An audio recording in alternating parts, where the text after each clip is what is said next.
Bien, todo tuyo. Bueno, en verdad, encontrarnos hoy otra vez para poder reflexionar acerca de nuestra realidad como pueblo, nuestra realidad nacional, encontrarnos entre compañeras y compañeros, entre argentinas y argentinos, tenemos que comprenderlo como un privilegio, tenemos que comprenderlo como una oportunidad más que nos da la vida para reflexionar sobre nuestro destino y para reflexionar sobre cuáles son las cosas que nosotros mismos como misioneros o misioneras podemos hacer en esta vida que nos ha tocado tener. Y la verdad que tener la oportunidad y el privilegio de este encuentro con Gustavo, con Jimena, con todas las compañeras y compañeros que aquí están, que cada uno tiene una experiencia para dar, primeramente hay que agradecerla. Estamos en un contexto complejo a nivel mundial, en una tercera guerra mundial, con un guía espiritual a nivel planetario que es argentino, que siente, piensa, reflexiona y guía como un pastor argentino. Y llegando a este continente tenemos pueblos que están de pie, con muchas dificultades, pero que están de pie, dando una pelea y un testimonio para poder continuar este camino que es la historia de la liberación de los pueblos. Y en esta oportunidad vamos a recibir al compañero Gustavo. En el título de este encuentro nos pareció importante y acertado decir del corazón a las manos. Muchas veces, y simplemente decir esto, nosotros estamos muy afectados por la realidad mediática, por la virtualidad y por la opinión. Y muy pocas veces existe un silencio que nos permita reflexionar y acertar a la hora de ver nuestra realidad personal. Y la verdad que decir del corazón a las manos es la manera de interpretar cómo se traducen los valores de nuestra vida, de la vida de nuestro pueblo, a una acción personal y comunitaria que permita modificar la realidad, torcer la realidad.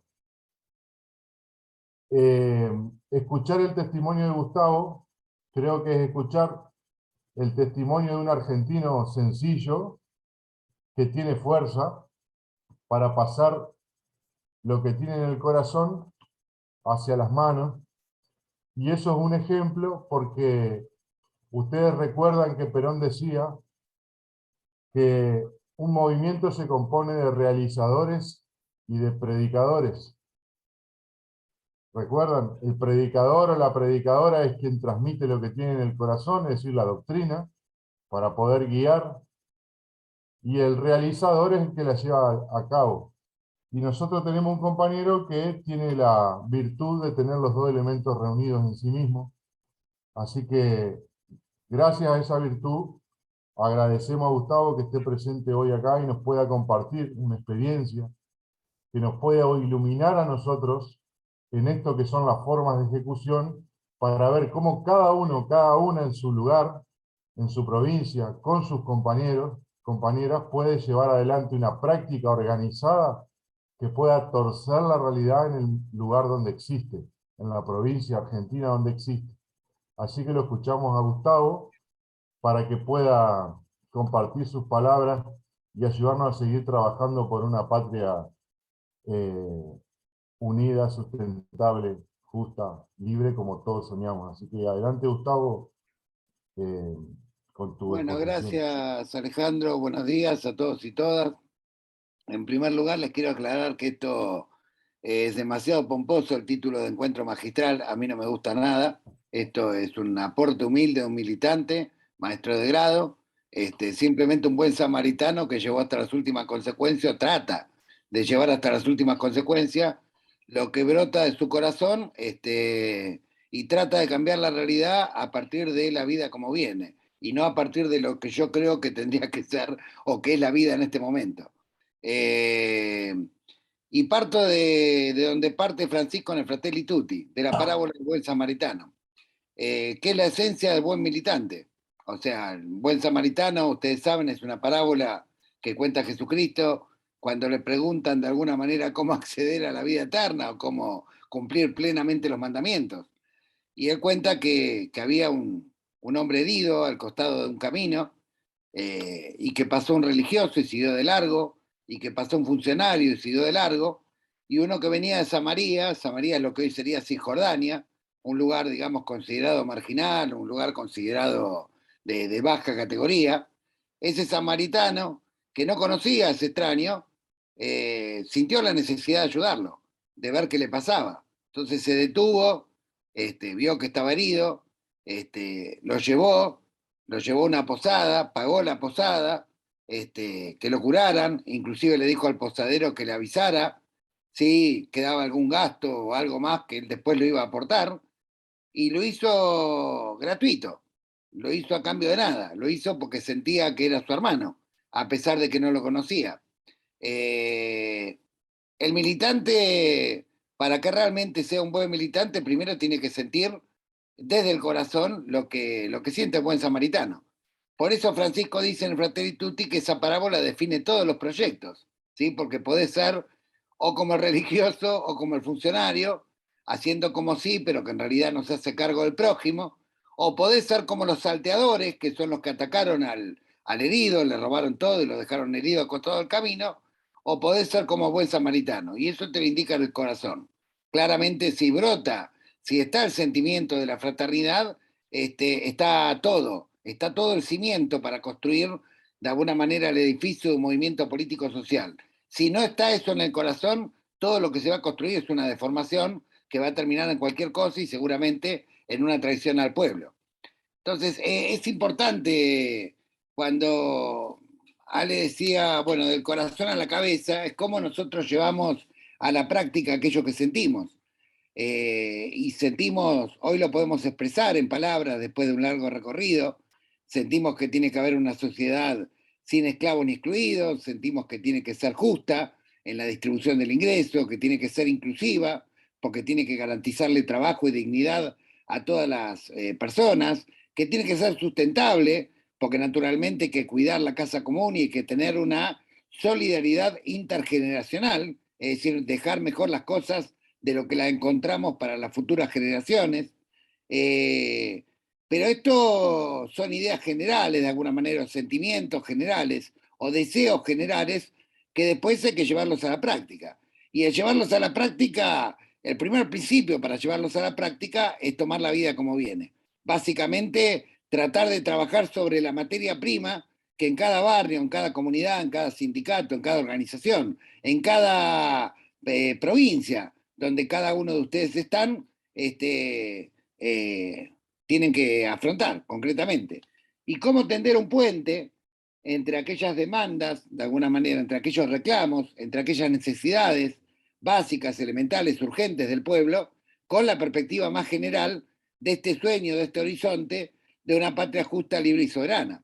¿Sí? Esto es lo más importante, cómo articular un puente entre esa necesidad inmediata, ¿sí? Entre esa necesidad básica y una perspectiva general de una sociedad fraterna, comunitaria, inclusiva y sustentable.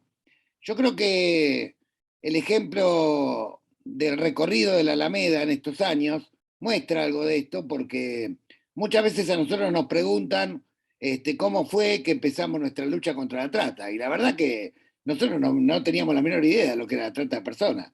No, la menor idea, no es que lo estudiamos en una universidad, no es que tuvimos una preocupación filosófica.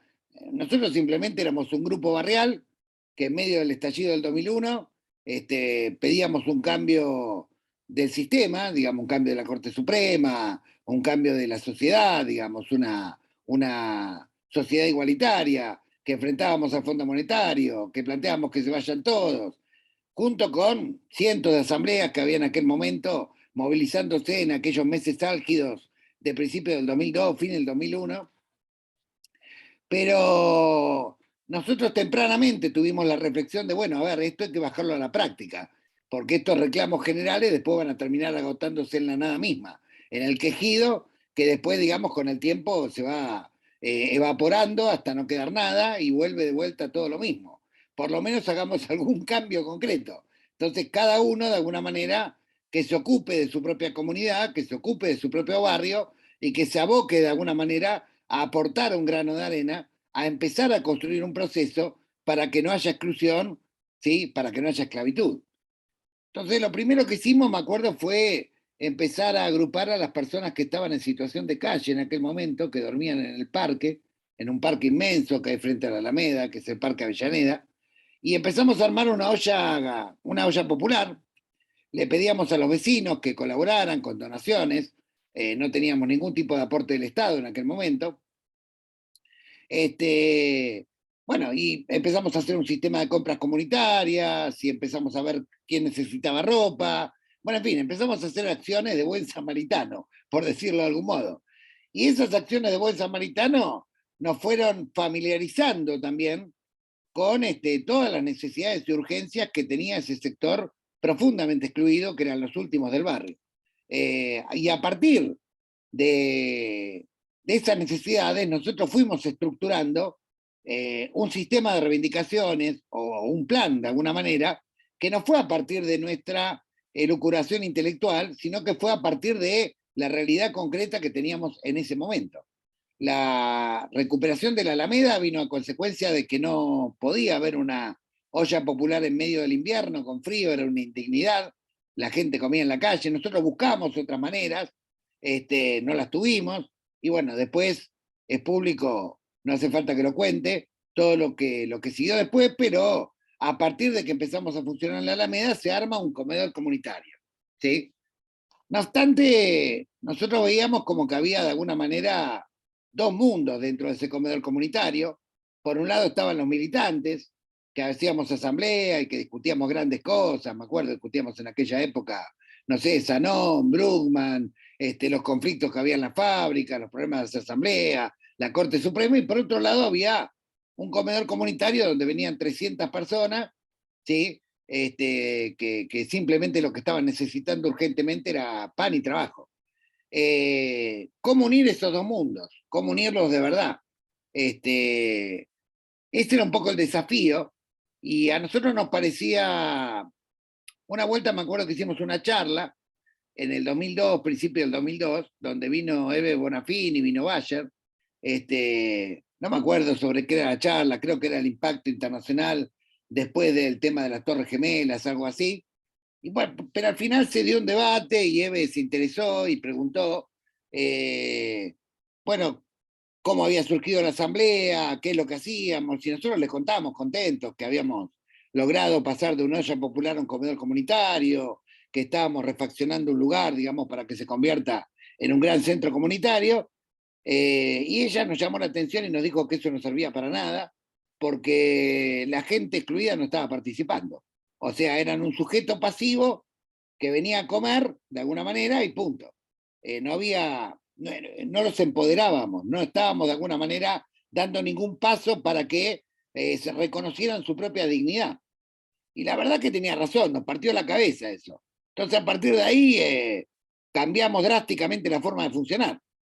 Entonces, a partir de ese momento, en el comedor comunitario, y esto durante 20 años es así, todas las personas que vienen al comedor colaboran con alguna tarea para el comedor. O sea, a las personas se le dice, mirá, acá no hace falta ni que seas de la Alameda, ni que vayas a una marcha, esto se hace por convicción, podés estar o podés no estar, ¿sí? Nadie va a negar, obviamente, el servicio al comunitario, y mucho menos a una persona excluida, pero lo único que te pedimos es que hagas algo para que funcione el comedor, porque naturalmente acá no hay mozo, acá no hay empleados, ¿sí? Esto es de todos, y así como es de todos, no solamente te pedimos que hagas algo, sino que además te pedimos que en la rotación a veces te va a tocar controlar cuánta mercadería hay, cuánta comida hay disponible, que la comida en aquel momento era oro, de alguna manera. Entonces, ¿qué pasa? Los que venían al comedor, cuando se les pedía una tarea, por ahí al principio eran medio reacios, pero cuando vieron que también podían participar de la administración de los recursos que había, ahí cambió la historia, porque dijeron, ah, bueno, me está abriendo la casa y me está dejando la llave. O sea, me está diciendo, esto también es de ustedes. Bueno, entonces pasó algo interesante porque nosotros teníamos una asamblea que funcionaba, me acuerdo, todos los jueves, y éramos siempre los 14, 15 militantes, y a partir de que empezó esa tarea de rotación, como uno de los puntos tenía que ver con la organización del comedor comunitario, empezaron a venir decenas y decenas de personas, pasamos el centenar, que estaban en la asamblea, ¿sí? Entonces se discutían un montón de puntos, de los que discutimos los militantes, digamos que nos enroscamos en un montón de discusiones filosóficas, nadie intervenía, pero cuando venía el punto vinculado al comedor comunitario, bueno, intervenían un montón de personas diciendo, ustedes se chorearon la comida, no se cumplió tal cosa, no se limpió tal baño, hay que hacerlo mejor. Bueno, entonces ahí vimos de alguna manera que la gente se estaba empoderando del lugar con mucha alegría, y a eso le agregamos de alguna manera, sabiendo y haciendo un relevamiento de esas personas que la mayoría, algunos estaban en situación de calle, otros vivían o subalquilaban en piezas muy pequeñas. Bueno, dijimos, miren, este lugar es de ustedes. Así que desde ya, pidiendo autorización a la Asamblea, que seguramente se las da, empecemos a organizar aquello que ustedes no pueden hacer en sus casas. Por ejemplo, los cumpleaños, por ejemplo, los bautismos, hasta casamientos hemos hecho. O sea, la Alameda empezó a ser en la casa de todos, donde de alguna manera no solamente se compartía el pan, sino que se compartían situaciones afectivas muy importantes para cada persona en su vida personal. ¿Sí? No había ningún plan, no había ningún plan. Lo único que había era polenta, fideo y arroz que habíamos conseguido producto de una lucha que habíamos hecho ante desarrollo social y de manera bastante irregular. Pero no obstante, por ahí ya se respiraba un clima de afectividad, que bueno, que de alguna manera fue comprometiendo a algunas personas a que fueran evolucionando, y algunas personas que venían simplemente al comedor, con el correr de 2 años después se convirtieron en delegados gremiales, fueron claves para denunciar situaciones de esclavitud, de las cuales nosotros nos desayunamos gracias a ellos, fueron clave para orientarnos en qué tipo de emprendimientos productivos teníamos que hacer, fueron claves para defender el lugar cuando nos querían desalojar, pero hubo una construcción, de alguna manera, donde tomamos la vida como venía. O sea, básicamente tratamos todo el tiempo de pensar en no solamente ayudar a la persona que está excluida, sino a que redescubra lo más importante, que es su dignidad. Y la dignidad a partir de la lucha, y la dignidad fundamentalmente a partir de la posibilidad del trabajo. Dentro de esa comunidad había un importante sector de la colectividad boliviana, que eran mucho más cerrados todavía. Además, porque había una desconfianza, obviamente, en los argentinos, en parte alentada por los propios talleristas. Nosotros ni sabíamos que en el barrio había una cantidad enorme de talleres clandestinos en aquel momento que estaban escondidos detrás de casas presuntamente cerradas en alquiler o en venta. ¿Sí?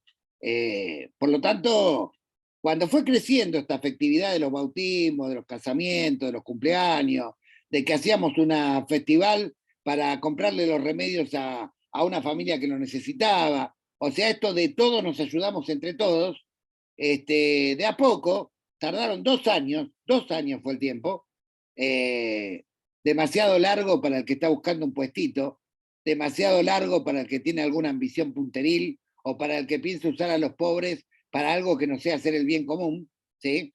Pero nosotros estábamos felices. Estábamos felices porque lo que brotaba de nuestro corazón era justamente entremezclarnos y caminar junto con las personas que estaban en situación de extrema exclusión, y algunos que estaban esclavizados y ni lo sabíamos. Lo fuimos sabiendo con el tiempo. ¿Por qué? A veces llegaba alguno golpeado, alguna mujer golpeada, y se quedaban a dormir en la Alameda. Nosotros preguntábamos, nos decían cosas que a nosotros nos parecía que eran evasivas de alguna manera, porque todavía no había suficiente confianza. Pero con el correr del tiempo fueron empezando a hablar, y ahí nos enteramos que había un montón de personas que habían llegado mediante engaños desde Bolivia. Bolivia en aquel momento vivía una situación dramática con Sánchez de Lozada, una situación de crisis económica social inmensa, con 3 levantamientos populares, ustedes recordarán, que fueron la antesala a la llegada de Evo Morales, y por lo tanto muchísima gente era engañada con la promesa de un trabajo digno, donde podían ayudar a sus familias desde la Argentina, y además había una reactivación de la industria textil después de alguna manera de la caída que había traído la devaluación.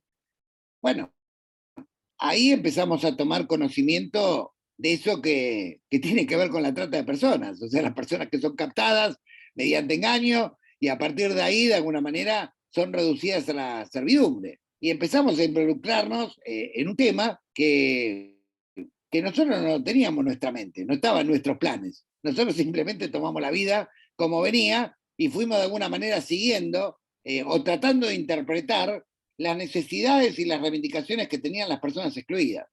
Y fíjense en que 13 años después, la primera causa con sentencia judicial firme por trata laboral en el ámbito textil ocurrió en un taller que estaba a 4 cuadras de la Alameda. Y la denuncia provino de la propia gente que venía al comedor comunitario, ¿sí? Donde incluso había víctimas que se habían escapado. A partir de ahí surgió toda una campaña donde se denunciaron 120 marcas, donde cada persona que liberábamos, en agradecimiento inclusive muchas veces y de manera totalmente voluntaria, se metían en talleres con cámaras ocultas y revelaban cómo explotaban marcas como Chiqui, Cosiuco, Puma, Adidas, Porsay, Akihabara, Aguada y un montón más. E inclusive colaboraban también para descubrir situaciones de esclavitud en el ámbito rural. Nosotros hemos desmantelado un montón de emprendimientos que utilizaban trabajo esclavo infantil. Me acuerdo en Mendoza, en el Carrizal, en Maipú, y lo hicimos gracias a costureros que antes habían sido rescatados en talleres clandestinos y que sentían ellos también la necesidad de salir a rescatar a sus hermanos como los habían rescatado a ellos. ¿Sí? Y después, bueno, la alegría de ver crecer a muchos que podían mandar a sus hijos al secundario, que podían empezar a acceder a un trabajo registrado, algunos que se integraban a la cooperativa.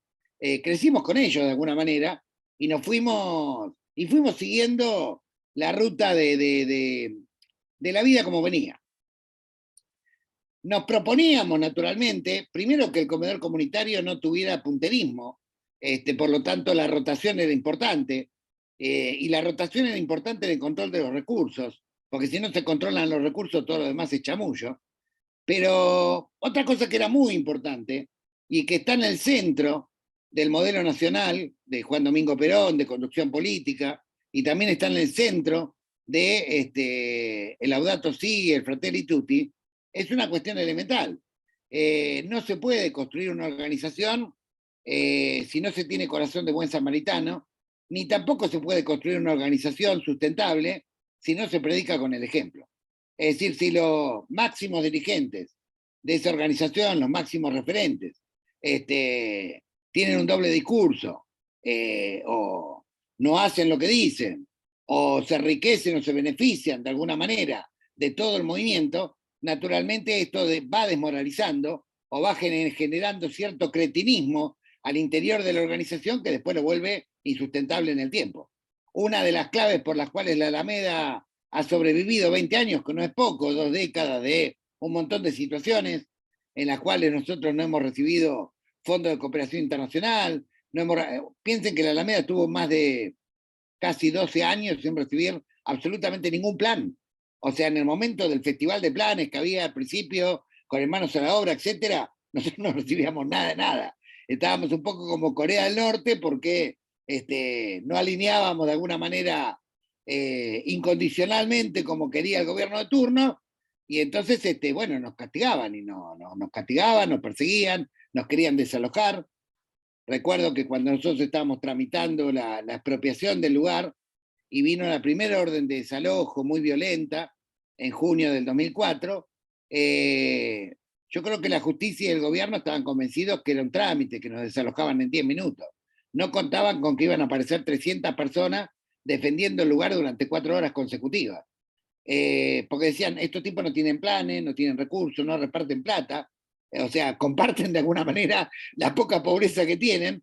El día del desalojo habían puesto punteros, me acuerdo, el gobierno de la ciudad, en las esquinas para tratar de alejar a aquellos miembros del centro comunitario que vinieran a defender el lugar y ofrecerles planes que nunca habían tenido, digamos, en el centro comunitario, pero la gente iba igual. Y la gente fue presa y le pegaron y resistió y no nos pudieron terminar de desalojar nunca y se volvió a recuperar el lugar y se expropió y se vetó y se volvió a expropiar. Y esto tenía que ver con qué? Con el amor. Esto tenía que ver con el amor que tenía esa comunidad a ese lugar. ¿El amor por qué? Bueno, ahí me liberaron de la esclavitud, ahí bauticé a mi hija, ahí hice el cumpleaños, ahí el día que me pegaron me curaron las heridas y dormí en la Alameda. Ahí pasaba, de alguna manera, esa era mi casa. Entonces, lo que no entendía la politiquería barata y la justicia es que cuando se construyen cosas desde el corazón, son indestructibles.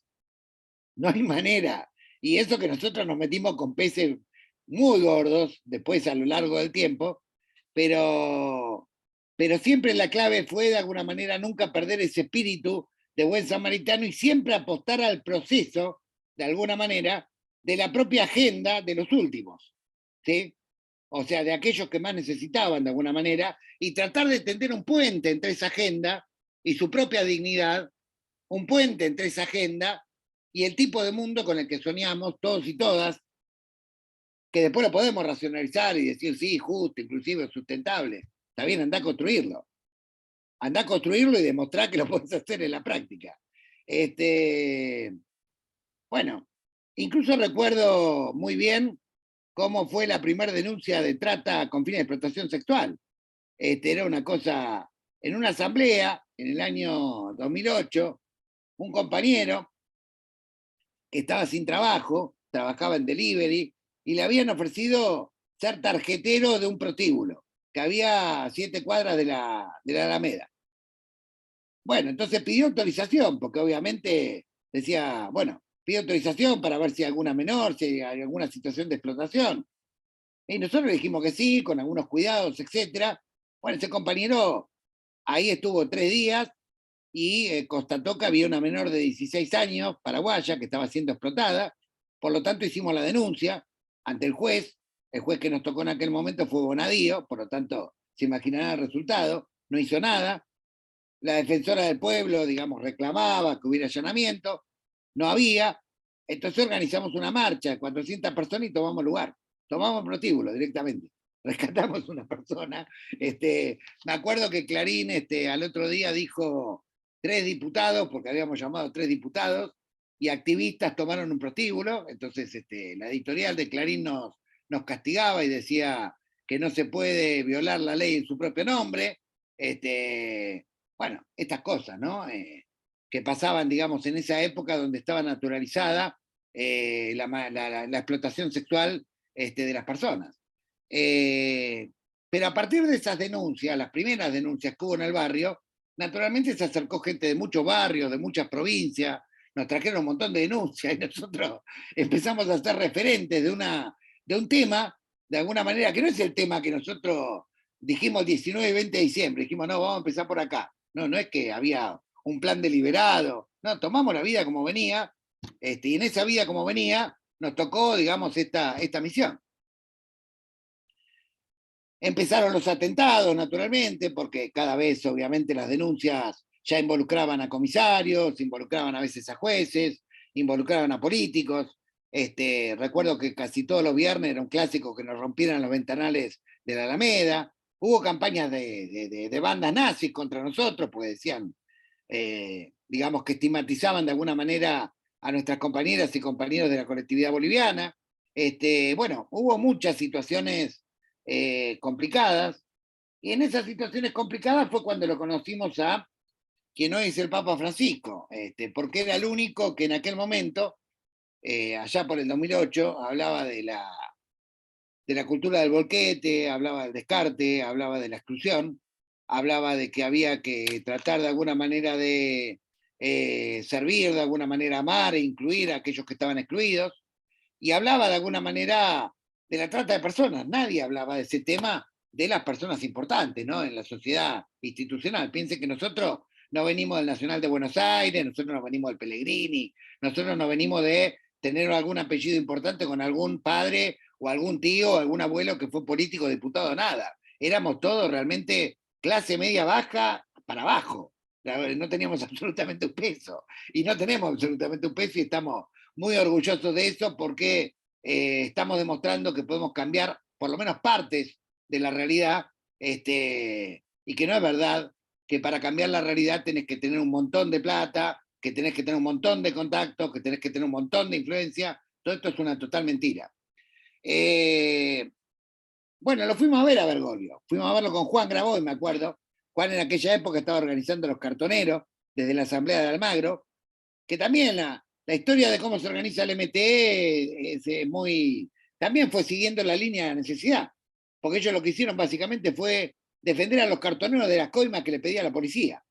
Por lo tanto, lo primero que hicieron fue organizar una marcha y tomar una comisaría, exigiéndole al comisario que dejaran de coimear a los cartoneros. O sea, así empezó a organizarse todo el sistema de los cartoneros, que hoy es un movimiento muy importante. Pero también fue siguiendo la línea de necesidad y la vida como venía. Probablemente, si a nosotros nos hubiera tocado el barrio de Almagro y a Juan Parque Avellaneda, estaríamos con roles invertidos, digamos, y con misiones diferentes. Digo, pero no es que uno eligió una misión, sino que simplemente uno fue un buen samaritano, tenía un ideal de sociedad y trató de predicar con el ejemplo en la medida de lo posible, tratando de alguna manera de interpretar esas necesidades y generar un puente hacia transformaciones más generales.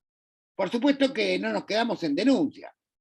Recuerdo que, por ejemplo, cuando empezó la denuncia de los talleres, bueno, pero quiero comentarles cuando fuimos a verlo a Bergoglio la primera vez, bueno, y le dije que necesitábamos protección porque cada vez teníamos más atentados, cada vez recibíamos denuncias que involucraban a peces más gordos. Y bueno, recuerdo que él, para protegernos, empezó a organizar estas misas a favor de las víctimas de trata. Y la primera misa la hizo el 1 de julio del 2008. Ustedes pueden encontrar por ahí la homilía, la pueden buscar.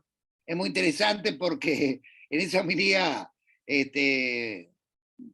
Francisco utiliza no me acuerdo el nombre de la parábola, en la Biblia, en el Evangelio, donde dos forasteros, de alguna manera, había una cola inmensa, donde Jesucristo estaba sanando gente, y había al final de la cola una persona paralítica que necesitaba urgentemente, digamos, ser sanada, y bueno, no podía esperar toda la fila.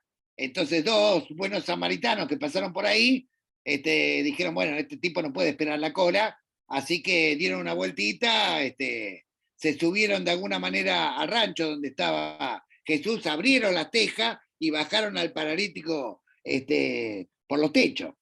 Cuento esto porque en esa homilía Francisco dijo: lo que Gustavo y Juan nos traen a la iglesia son temas donde ellos abrieron las tejas y lo bajaron por los techos. Y realmente instalaron los temas que la iglesia tiene que tomar, que tiene que ver con la lucha contra la esclavitud y tiene que ver con la lucha contra la exclusión. Es más, en esa misa se fue pariendo de alguna manera esa consigna de por una sociedad sin esclavos ni excluidos, básicamente, que fue un poco el eje que las dos organizaciones tomaron, aunque después tomaron diferentes caminos. Centralmente nacieron en el mismo origen y centralmente nacieron en el mismo espíritu.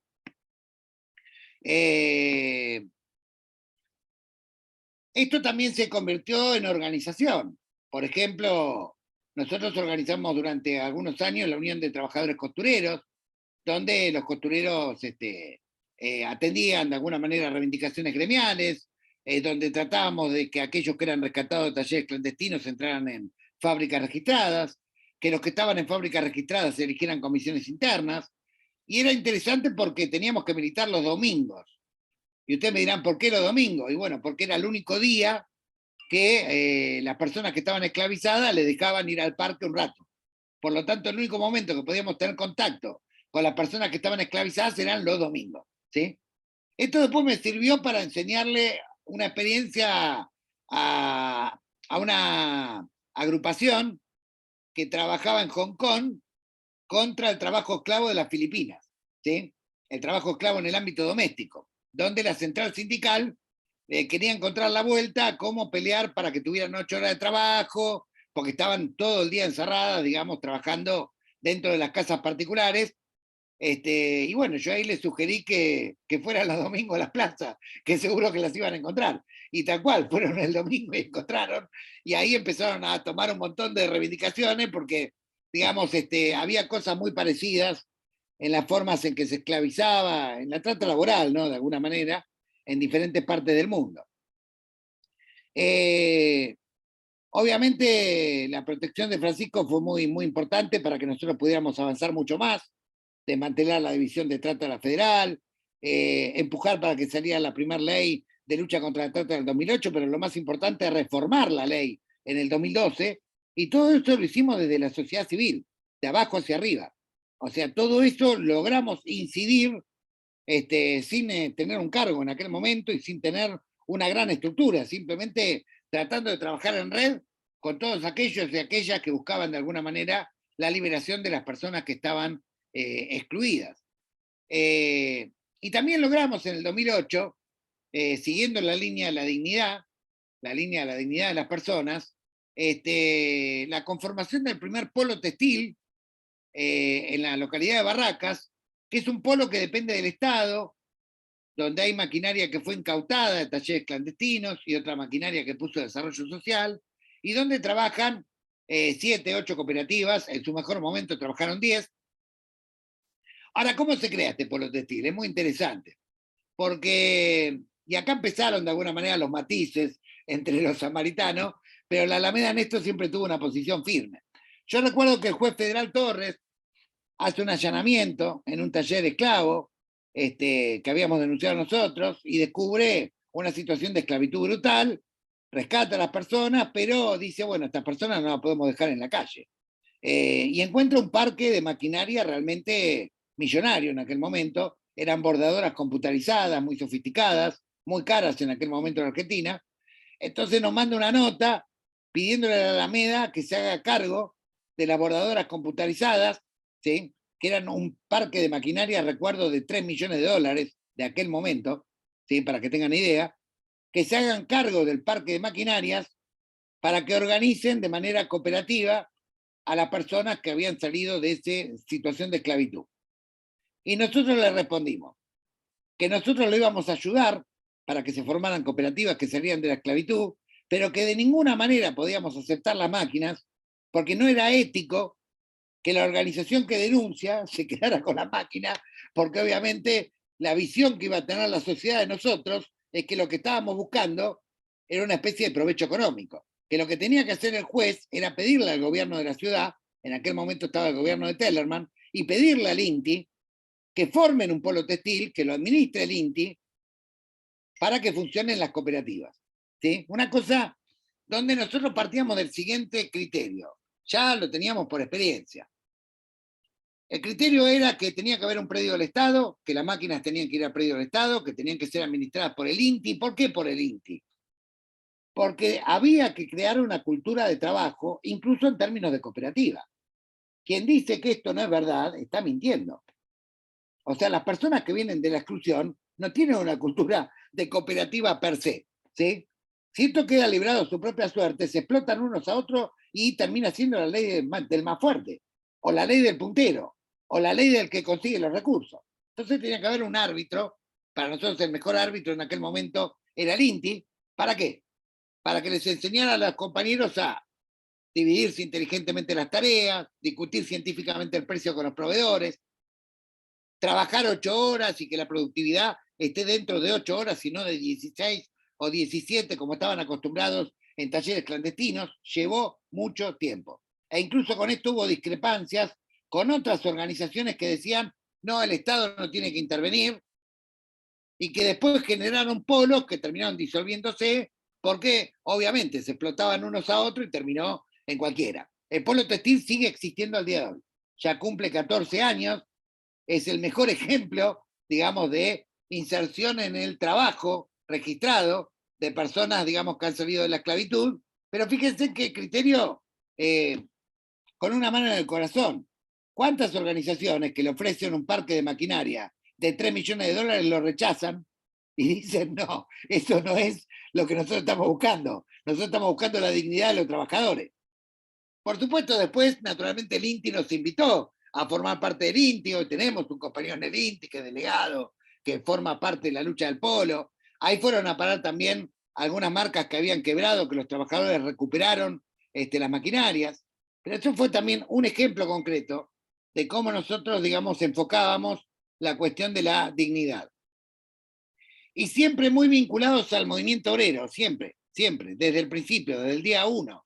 No solamente a las fábricas recuperadas, también a todos los gremios de alguna manera con los que podíamos articular. Por una cuestión elemental, primero porque veníamos de ahí, veníamos de ese palo, éramos todos trabajadores y veníamos varios con prácticas sindicales, pero lo fundamental de todo es porque el sector social que mejor comprende lo que es la dignidad del ser humano y que más puede luchar por la dignidad del ser humano es el movimiento obrero.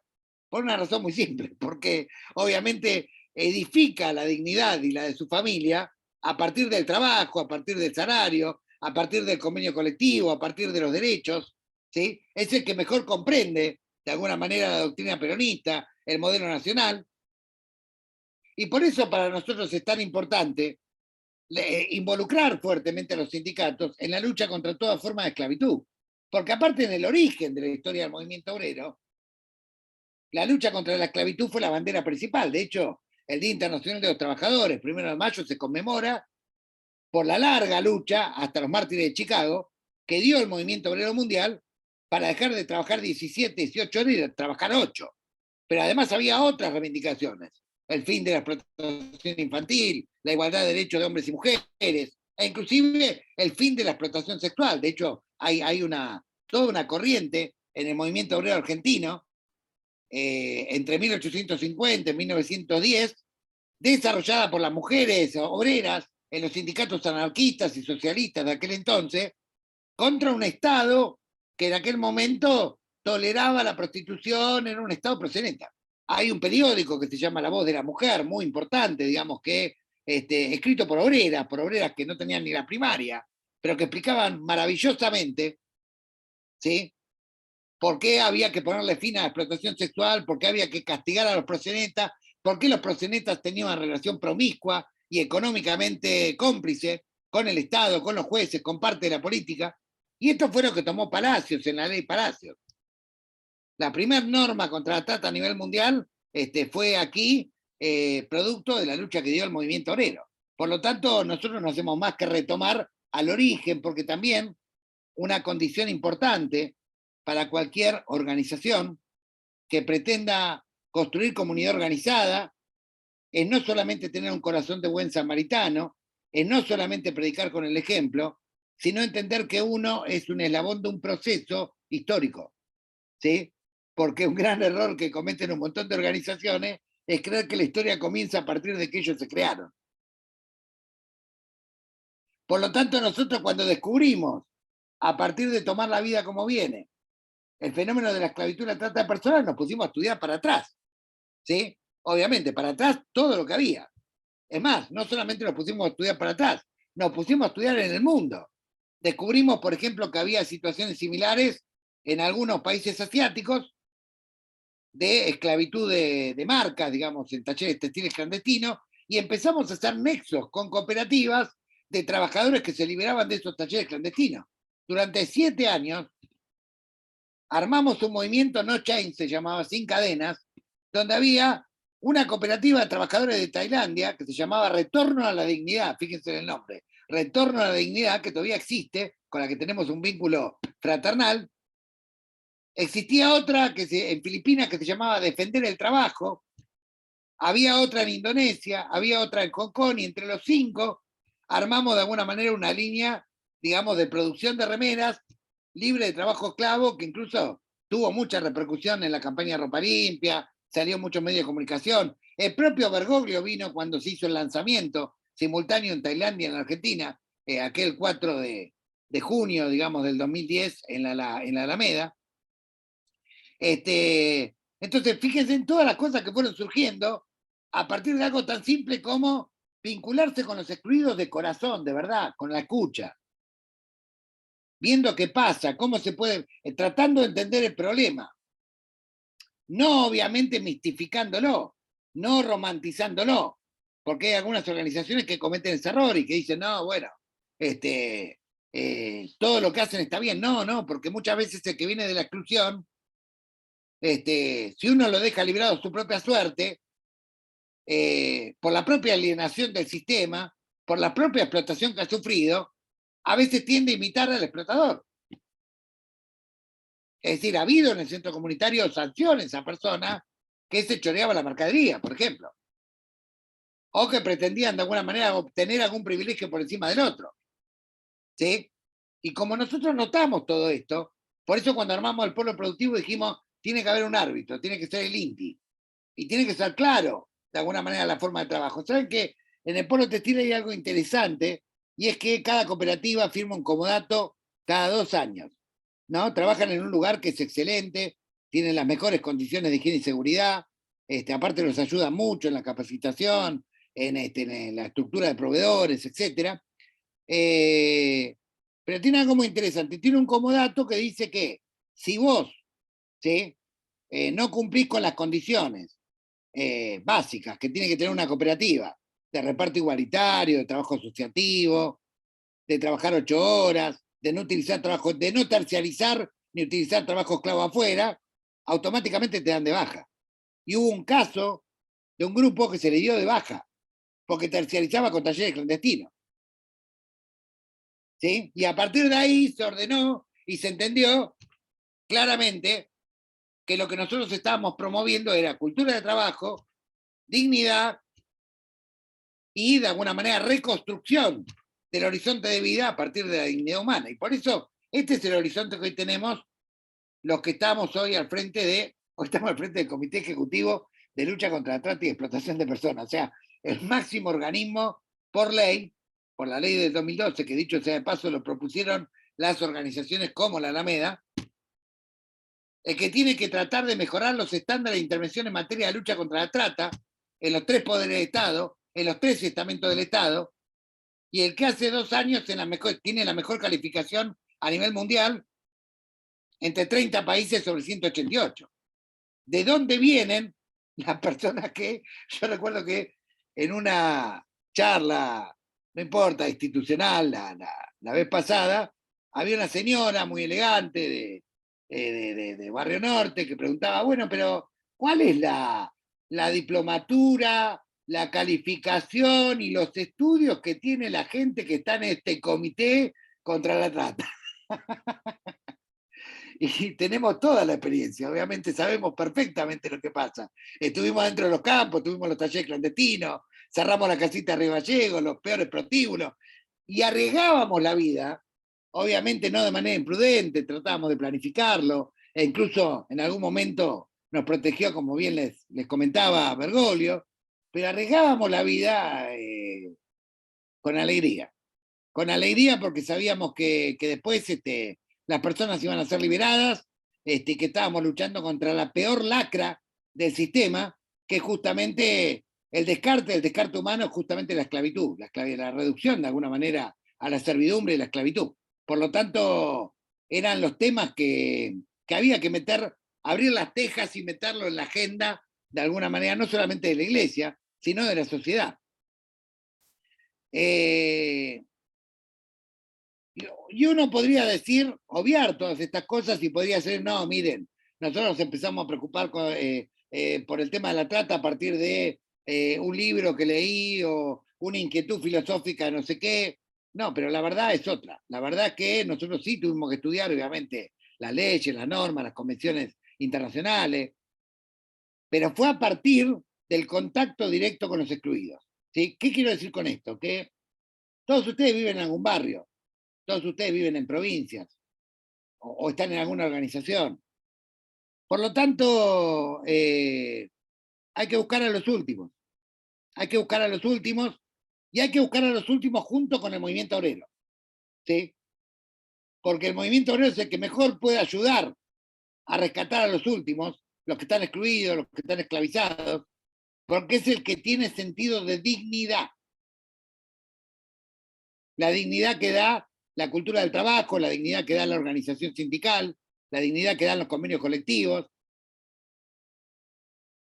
y la paciencia, por supuesto. El amor y la paciencia. Uno tiene paciencia cuando ama. De la paciencia de esperar que los procesos maduren. Y los procesos maduran cuando nos ponemos en el lugar del otro,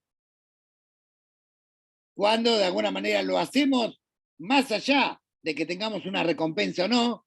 Esto que habla Francisco del sentido de la gratuidad, pero el sentido de la gratuidad, en realidad, como dice la Biblia, o sea, cuando vos militás con el sentido de gratuidad de verdad, sincero, a la larga en el proceso histórico, la vida te lo devuelve 70 veces 7. No tengan la menor duda de esto. ¿Sí? Y obviamente, como todo proceso histórico, no es que va todo pum para adelante, hay momentos de ascenso, hay momentos de reflujo, hay momentos de victorias, hay momentos de derrota. El tema es con quién caminamos. ¿Sí? Y por eso caminar con los últimos, caminar junto al movimiento obrero, caminar junto a la lucha permanente por la dignidad, esto es lo más importante porque aparte nos permite ser felices en el mismo proceso de lucha por una sociedad mejor. Que esto también es importante, ¿sí? Obviamente. Es importante también de alguna manera la inmensa alegría que a alguien le produce. Por ejemplo, ahora estamos en un proceso donde probablemente 500 personas que tenían potencial del 21F empiecen a integrarse en el trabajo registrado, en pymes, en fábricas. Esto ya empezó a articularse en estos días y para nosotros va a ser una inmensa alegría. Lo que por ahí para un puntero sería una inmensa tristeza, porque pierde 500 personas para poder manejar o para poder llevar una marcha. Para nosotros es una inmensa alegría que descubran el valor de la dignidad. Por supuesto, no todo lo que descubre el valor de la dignidad después te dicen, che, yo quiero militar en la organización que me ayudó. Pero no importa, ese no es el punto. El punto es que de alguna manera el proceso continúa. Mucha gente sí, de alguna manera reconoce a través del tiempo, a través de distintas etapas. El trabajo comunitario reconoce el sentido de la fraternidad, porque como decía Perón, o sea, racionalmente podemos reconocer la desigualdad, pero solamente con el corazón podemos fundar la fraternidad. Y la verdad, yo no quiero entrar en un montón de disquisiciones, porque la verdad que los que me antecedieron, que realmente sí dieron encuentros magistrales, explicaron muy bien el sentido del modelo, del Laudato, Fratelli Tutti. Simplemente yo les quiero decir aquello que Francisco aprecia mucho de la Alameda, y es que siempre fue fiel a servir al pueblo, a predicar con el ejemplo y a tomar la vida como viene. Es decir, no a tratar de cambiar la realidad desde una realidad que nosotros teóricamente tenemos construida en la cabeza, sino cambiar la realidad de la realidad real, digamos, y tratando de buscar cuáles son los mejores aliados para cambiar esa realidad, que esa realidad empieza con cosas chiquititas, empieza con bautismos, empieza con cumpleaños, empieza con gestos de emprendimiento, empieza con servicio y gratuidad, empieza con construir una comunidad en la cual haya confianza para trabajar en un horizonte común. Si nosotros tenemos la ventaja, el privilegio de poder entender que el mundo peligrosamente marcha a la autodestrucción por toda la cuestión del cambio climático que aquí muy bien ya Esteban Cervata ha desarrollado, por el consumismo desenfrenado, el paradigma tecnocrático, un sistema que cada vez concentra más la riqueza y excluye más personas. Y queremos que el pueblo excluido y el pueblo trabajador sea el protagonista de estos cambios, porque es el único que está interesado en cambiar, obviamente, materialmente la situación. Tenemos que tener la paciencia enorme de poder construir comunidad, porque lo primero es comunidad, lo primero es confianza, y a partir de la comunidad, a partir de la confianza, a partir del ejemplo, ahí te empiezan a escuchar. Ahí realmente tu palabra tiene importancia. Y ahí de repente, por ahí es importante, yo recuerdo, por ejemplo, los compañeros y compañeras de comedor comunitario que se integraban a la asamblea, que al principio discutían el tema de la bueno, el tema del comedor, de cómo funcionaba, de que alcanzara para todos, etcétera, o el tema de los medicamentos para una compañera, o algún bautismo, cumpleaños, pero después se empezaron a involucrar en situaciones de esclavitud. Y después se ofrecían y decían, yo me meto en tal campo, voy con una cámara oculta, y yo me meto en tal taller clandestino, y todo lo que hizo la Alameda fue gracias a la potencia de aquellas personas que venían de una situación de esclavitud o de exclusión, que recuperaron el sentido de su dignidad, la felicidad de recuperar el sentido de la dignidad y el sentimiento de ir a rescatar a otros hermanos que están en la misma situación. Y después, algunos dirán, bueno, pero no se quedaron todos todo el tiempo. No, obvio, pero ese no es el punto. El punto no es que nosotros, el punto es que trabajemos en red, el punto es que generemos sentimientos de fraternidad, y el punto de alguna manera es que una pequeña organización que no tenía padrinos, que no tenía apellidos, que no venía de grandes escuelas y grandes máster, ¿sí? Está haciendo muchísimo en el mundo. En el mundo está haciendo muchísimo. Hicimos una red, ayudamos a construir una red con 9 países latinoamericanos, desde el comité, desde la Alameda con países asiáticos. Estuvimos en contacto con la campaña Ropa Limpia en Europa. La Alameda es reconocida en un montón de lugares del mundo. Bueno, obviamente el Papa Francisco alentó mucho esto desde la Academia Pontificia. Pueden encontrar un montón de medios internacionales cómo se reconoce la lucha de una organización que lo único que hizo fue escuchar sinceramente con el corazón lo que le pasaba a los excluidos de su barrio. Y a partir de su barrio empezó a incidir en un montón de cuestiones importantísimas, ¿sí? Y en no mucho tiempo, porque 20 años es muy poco tiempo, históricamente hablando. Puede ser mucho para el que tiene apetencias que no sean las de servir al prójimo. Pero para los que queremos servir al prójimo y vivir, y somos felices sirviendo a los demás, no es tanto tiempo, históricamente hablando, ¿sí? Porque de alguna manera hoy estamos multiplicados en 20 provincias con comunidades que se van construyendo a partir de el bien común, la solidaridad, el afecto. Y sí, por supuesto, hay un montón de cuestiones estratégicas que aquí las hemos discutido, pero toda la clave es cuál es el puente para ir desde la situación actual hacia la perspectiva estratégica más general. ¿Qué es lo que permite dar una lucha persistente, continuada, ¿sí? Y son de alguna manera los lazos de fraternidad. Por ejemplo, el otro día un compañero me decía, che, bueno, el otro día en la marcha del 21F había poquita gente. Está bien, vinieron los que tienen convicción. Y no vamos a nunca quebrantar esa regla. Que vengan los que tienen convicción, lleve el tiempo que lleve. Porque lo demás es un castillo de naipes, que se derrumba en 2 minutos. ¿Sí? La clave por la cual la Alameda existe es porque 300 vecinos, excluidos, la mayoría pobres, vinieron a pelearse con la policía para defender su casa y no cobraban ni un plan los tipos. Y los tipos no entendían, dicen, pero ¿por qué defienden este lugar? Le estamos ofreciendo otro comedor, le estamos ofreciendo planes, le estamos ofreciendo que se... Y no se quieren ir, no, porque yo acá tendremos un paquete de polenta, pero lo controlamos todo. Y en este lugar yo festejo mi cumpleaños. Y en este lugar hice el bautismo de la nena. Y en este lugar, si a alguien le falta un medicamento, lo conseguimos entre todos. Y en este lugar el dirigente limpia el baño. Entonces, esas cosas, ¿sí? Cuando tocan el corazón de las personas que realmente están en situación de exclusión y empiezan a tener confianza, empiezan a contar todo. Fíjense en toda la trama de la esclavitud que terminó con más de 4.000 talleres denunciados, 120 marcas, provino de la confianza que se empezó a hacer con los sectores pobres de la colectividad boliviana, que empezaron a contar lo que pasaba.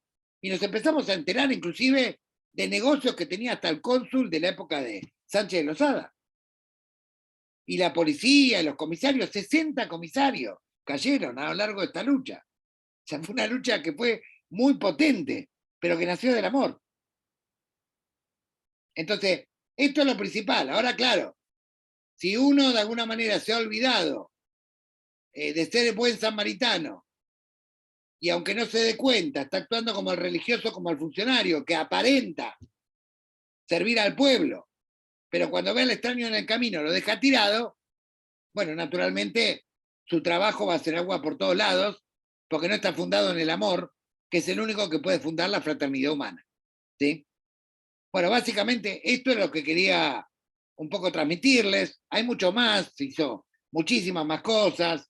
La pelea para cómo ayudamos de alguna manera al pueblo de Malvinas Argentina, acá con compañeros que están aquí presentes, Rodolfo y otros, a echar a Monsanto. Fue una lucha que empezó también en una comunidad convencida, pero con mucho afecto y con mucha fraternidad entre quienes interactuaban entre sí en aquel momento. Muchas batallas que se han dado, llevaría muchísimo tiempo, pero yo quería explicar lo más básico, el origen, porque tenemos que tomar la misión que la vida nos da en cada comunidad y cómo viene. ¿Sí? Y en cada comunidad va a ser diferente. En algunos por ahí el énfasis va a estar más puesto en peleas contra la esclavitud, otros contra la exclusión, otros con comunidades originarias, otros puede tener varios temas a la vez, pero el punto es como nosotros abrimos la escucha a los heridos que están acostados del camino y vamos armando un plan en función no de lo que se nos ocurre en la cabeza, sino de las necesidades concretas que tienen esas personas y a partir de empezar a caminar sinceramente y a resolver fraternalmente parte de esas necesidades, se va construyendo una confianza y esa confianza es la que permite la escucha. Esa confianza es la que permite que, bueno, si estos militantes, que no son como nosotros, que me quitan una parte del plan, o que me usan porque después se quieren presentar en una campaña, o porque lo que están buscando es enriquecerse, o sea, si ellos no hacen eso, entonces porque lo que están diciendo es sincero. Entonces te escuchan como si escucharan a su padre. O te escuchan como si escucharan a su hermano. Cuando a mí me ven llegar en la misma moto de hace 11 años y que sigo alquilando, y que cuando fui legislador con un salario suculento lo devolví al pueblo, ante escribano público, es como que hay cosas que ya no hay que demostrarlas. Entonces te escuchan. ¿Sí? Sos del pueblo. O sea, no sos uno que tiene un par de conocimientos que se aprovecha de reivindicaciones del pueblo para una cuestión de espacios personales. Y las cosas llegan solas, 70 veces 7. Pero bueno, esto también tiene que ver con algo, con una vieja discusión también en nuestra iglesia. Y siempre yo hablo de la Carta de Santiago. ¿Sí? La Carta de Santiago es la última que está en la Biblia, muy cortita, tiene 3, 4 páginas, pero dice cosas muy concretas. Dice, la fe sin obras es una fe muerta. Es una fe muerta. O sea, si tu fe, si las cosas que vos crees realmente,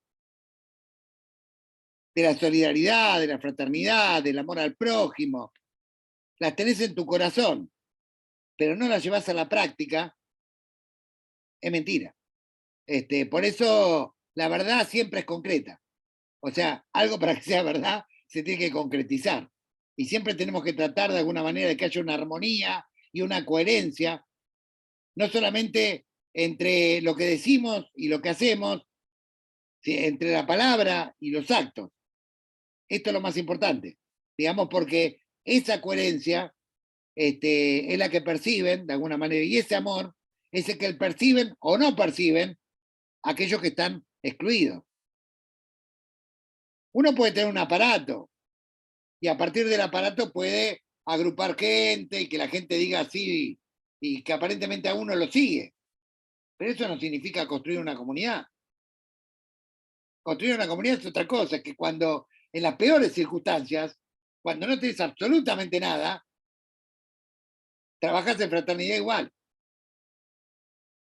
Generás hermanos, generás familia, generás comunidad. Y este es el proceso que tenemos que hacer porque aparte es el que es sustentable a lo largo del tiempo, es el que va a permitir a la Argentina, digamos, poder de alguna manera ser nuevamente una comunidad organizada, porque aparte tiene movimiento obrero organizado. Y lo que hemos visto el 17 de agosto ha sido extraordinario. ¿Sí? Tenemos movimiento obrero organizado que obviamente tiene mucha conciencia de su dignidad, y a pesar de todo lo golpeado a lo largo de los años, obviamente es una barrera que impide, digamos, la esclavización o la exclusión en masa de las personas, y nosotros tenemos de alguna manera que trabajar en esa perspectiva porque es la que defiende la dignidad humana. En un momento donde el capitalismo a nivel mundial nos quiere resignar a este estado de cosas con un pensamiento único, esto lo dijo Marcelo Sánchez Orondo, un pensamiento que brota de las usinas de los centros de poder, donde lo que te dicen es, bueno, a ver, no tenés trabajo, vendé tu cuerpo, prostituite. Y tratan de hacernos creer que la prostitución es trabajo. No tenés recursos, vendé tu riñón. Y tratan de legalizar el tráfico de órganos. Ya lo escucharon a Milei. Hay muchos Milei en el mundo hoy promoviendo esto. No tenés plata, alquilá el vientre. Hay funcionarios que increíblemente acá reivindican el alquiler de vientre, que trata de personas también. Y ahora la eutanasia, lo único que nos faltaba, ¿sí? Cartón lleno. Entonces lo que quieren hacer básicamente es legalizar el descarte, la exclusión, la esclavitud, y lo único que puede luchar de manera potente contra todo esto son comunidades fraternas, comunidades organizadas y una alianza indestructible con el movimiento obrero organizado que en la Argentina ha creado o ha logrado fortificar como nunca antes el peronismo, y en donde de alguna manera tenemos una plataforma de lucha por la dignidad muy potente. Bueno, básicamente esto no tiene mucho de magistral, pero son algunas experiencias que quería compartir con todos ustedes. Genial, Gustavo. Espérate que voy a permitirle a todos que reactiven sus micrófonos. Ahí está. Bien, no, genial. Vos le tenés mucho prejuicio a la palabra magistral, pero se entiende el sentido de tu intervención. Bien, ahí habilité para que todos puedan hacer uso del micrófono y pusimos en el chat el link para entrar al muro de Padlet que usamos siempre, así quien quiera puede dejar ahí sus opiniones, apreciaciones y demás para que eso nos quede a todos como insumo, ¿sí? Bueno, obviamente agradeciéndole nuevamente a Gustavo, que realmente estuvo muy buena la intervención y creo que con ejemplos concretos que parecen pequeños pero son grandes y profundos, creo que dejó muchos elementos para que nos ayude a todos a mejorar esto de cómo pasamos, ¿no? A la acción, ¿no? Así que en función de esto, yo creo que sería un buen momento para que nos tomemos un ratito para preguntas u opiniones o aportes en función de lo que acaba de dejar en la mesa Gustavo. Así que está abierto el micrófono para quien quiera tomar la palabra. Por favor, con un par de minutos cada uno, ¿no? Así todos podemos intervenir. ¿Puedo? Tomás de Río Cuarto. Tomás, ¿cómo estás, Tomás? ¿Cómo estás? Bien, bien.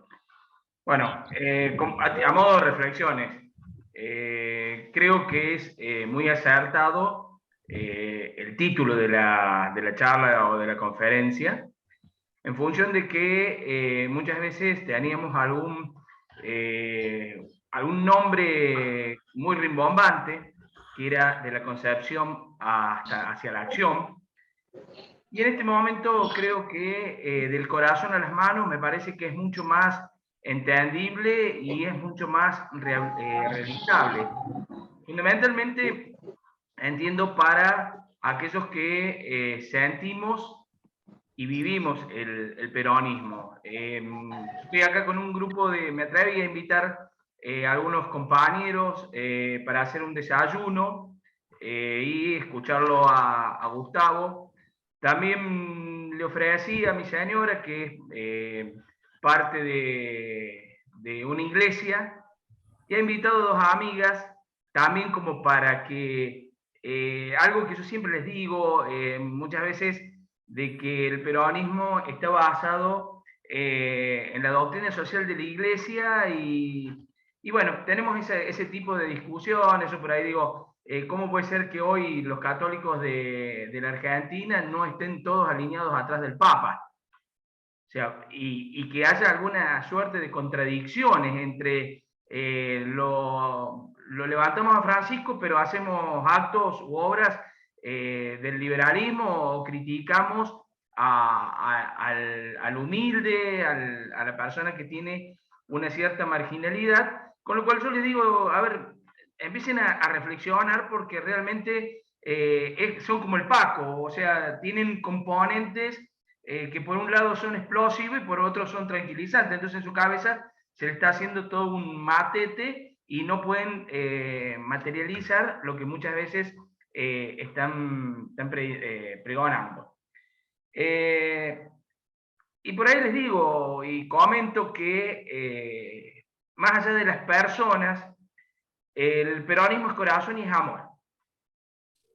No se entiende a ser peronista, no se entiende a que perdure durante tanto tiempo, y que creo que no lo entiende la oposición, y gracias a Dios no lo entienden, de que mientras existe corazón y amor, va a seguir habiendo peronismo.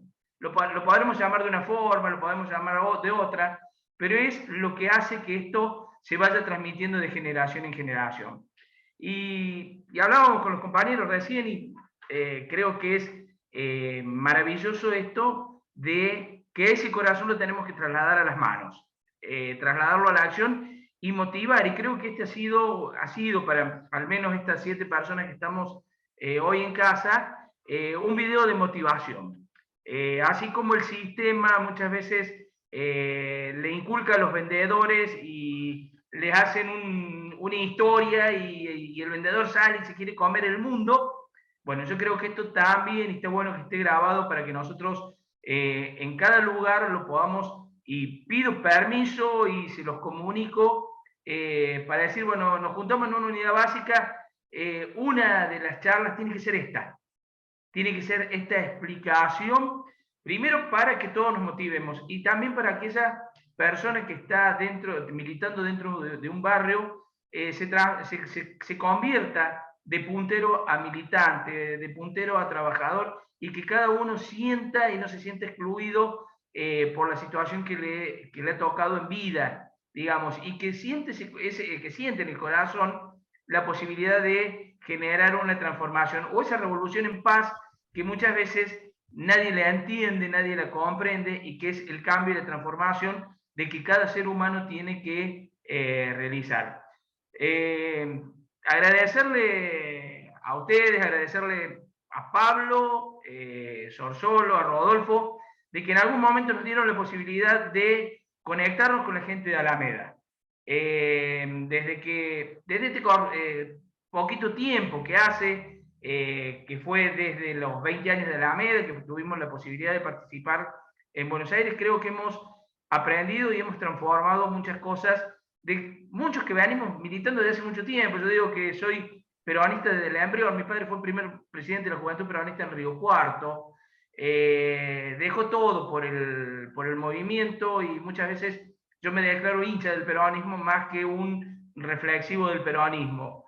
Pero agradecerles fundamentalmente de habernos dado la posibilidad de poder tomar contacto con ustedes y aprender, o seguir aprendiendo esto que con corazón, con amor en el peronismo lo vamos a manifestar siempre.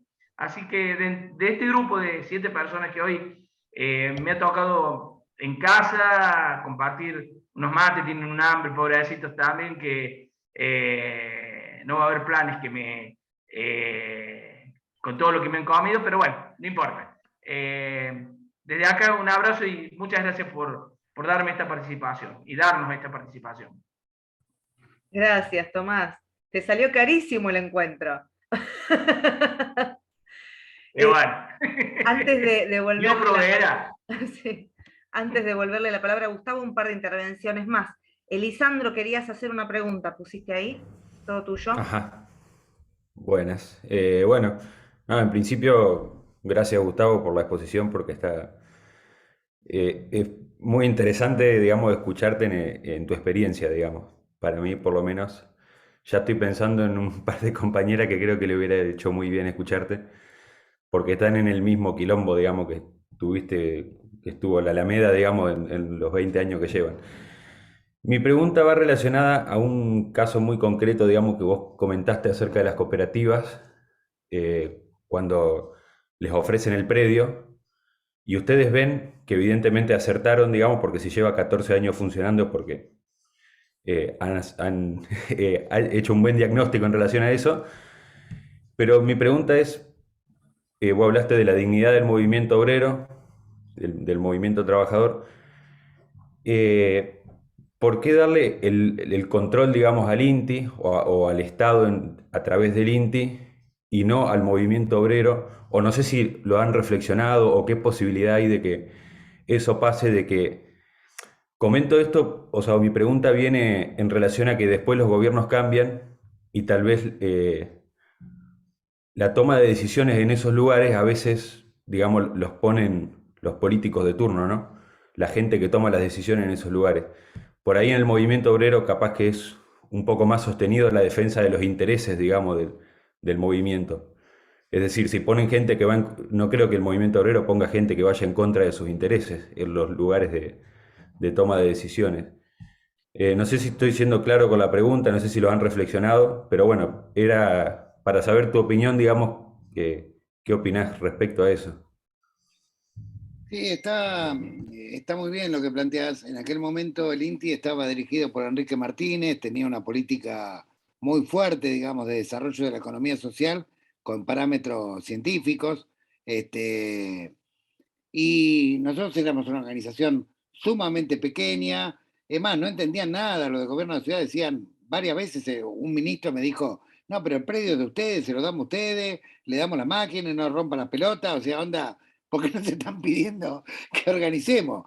Porque, por una cuestión básica, a ver, por supuesto que el movimiento obrero lo puede hacer, de hecho lo está haciendo, porque después cuando cambió el gobierno, intentaron vaciar el polo textil, echaron a un montón de compañeros del INTI, vos recordarás, los tuvieron que reincorporar después y hoy de hecho está dirigido por el INTI, pero en realidad por la comisión interna del INTI, o sea, finalmente por el movimiento obrero. A lo que voy concretamente es que ellos podían de alguna manera hacer una trazabilidad más científica de los precios para discutir con los proveedores, podían articular de alguna manera, bueno, tenían un peso importante y eran los únicos que en aquel momento estaban comprometidos en la lucha contra la esclavitud en el ámbito textil.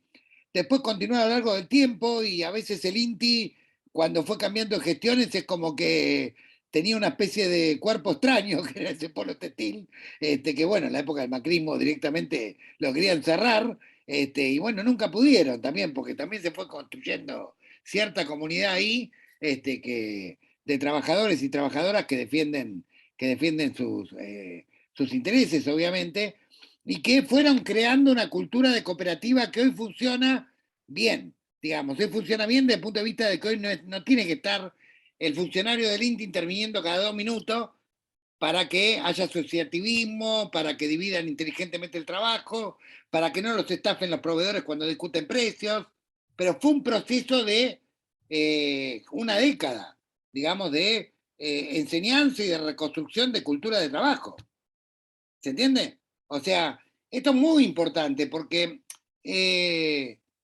las personas que vienen de situaciones de extrema, a ver, vos recordarás el plan Manos a la Obra, que salió en el año 2004, que tenía una buena idea, la idea era, en lugar de planes vamos a repartir máquinas para que la gente trabaje.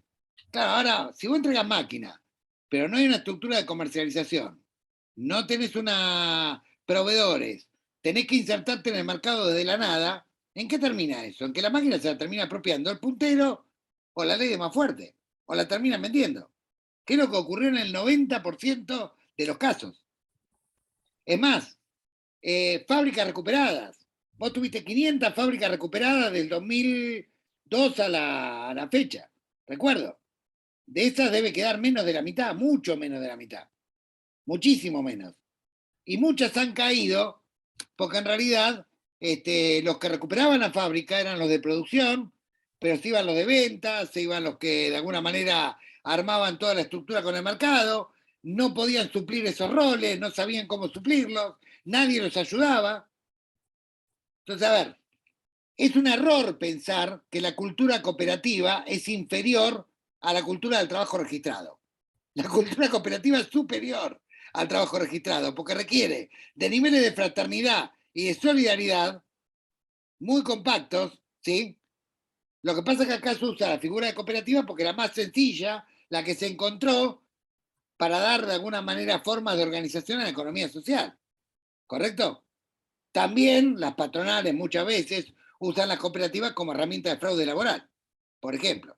¿Se entiende? Porque es muy fácil de alguna manera armar una cooperativa y los controles por parte del INAE no siempre fueron efectivos y eficaces. Pero quiero decir, a ver, no es una cosa simple armar un polo productivo entre personas que vienen de una situación de exclusión. Tiene que haber, por supuesto que los sindicatos son los que están mejor preparados para poder hacerlo, y de hecho han hecho propuestas. Por ejemplo, el Sindicato de Camioneros de Rosario propuso armar escuelas de oficio, cooperativas, etcétera. El Sindicato de Sanidad ahora, por ejemplo, puso la escuela de enfermería a disposición para que se capaciten personas que han salido de situaciones de trata, para que adquieran un oficio y se incorporen al mundo laboral. Por supuesto que los sindicatos lo pueden hacer y lo pueden hacer bien, no me cabe la menor duda.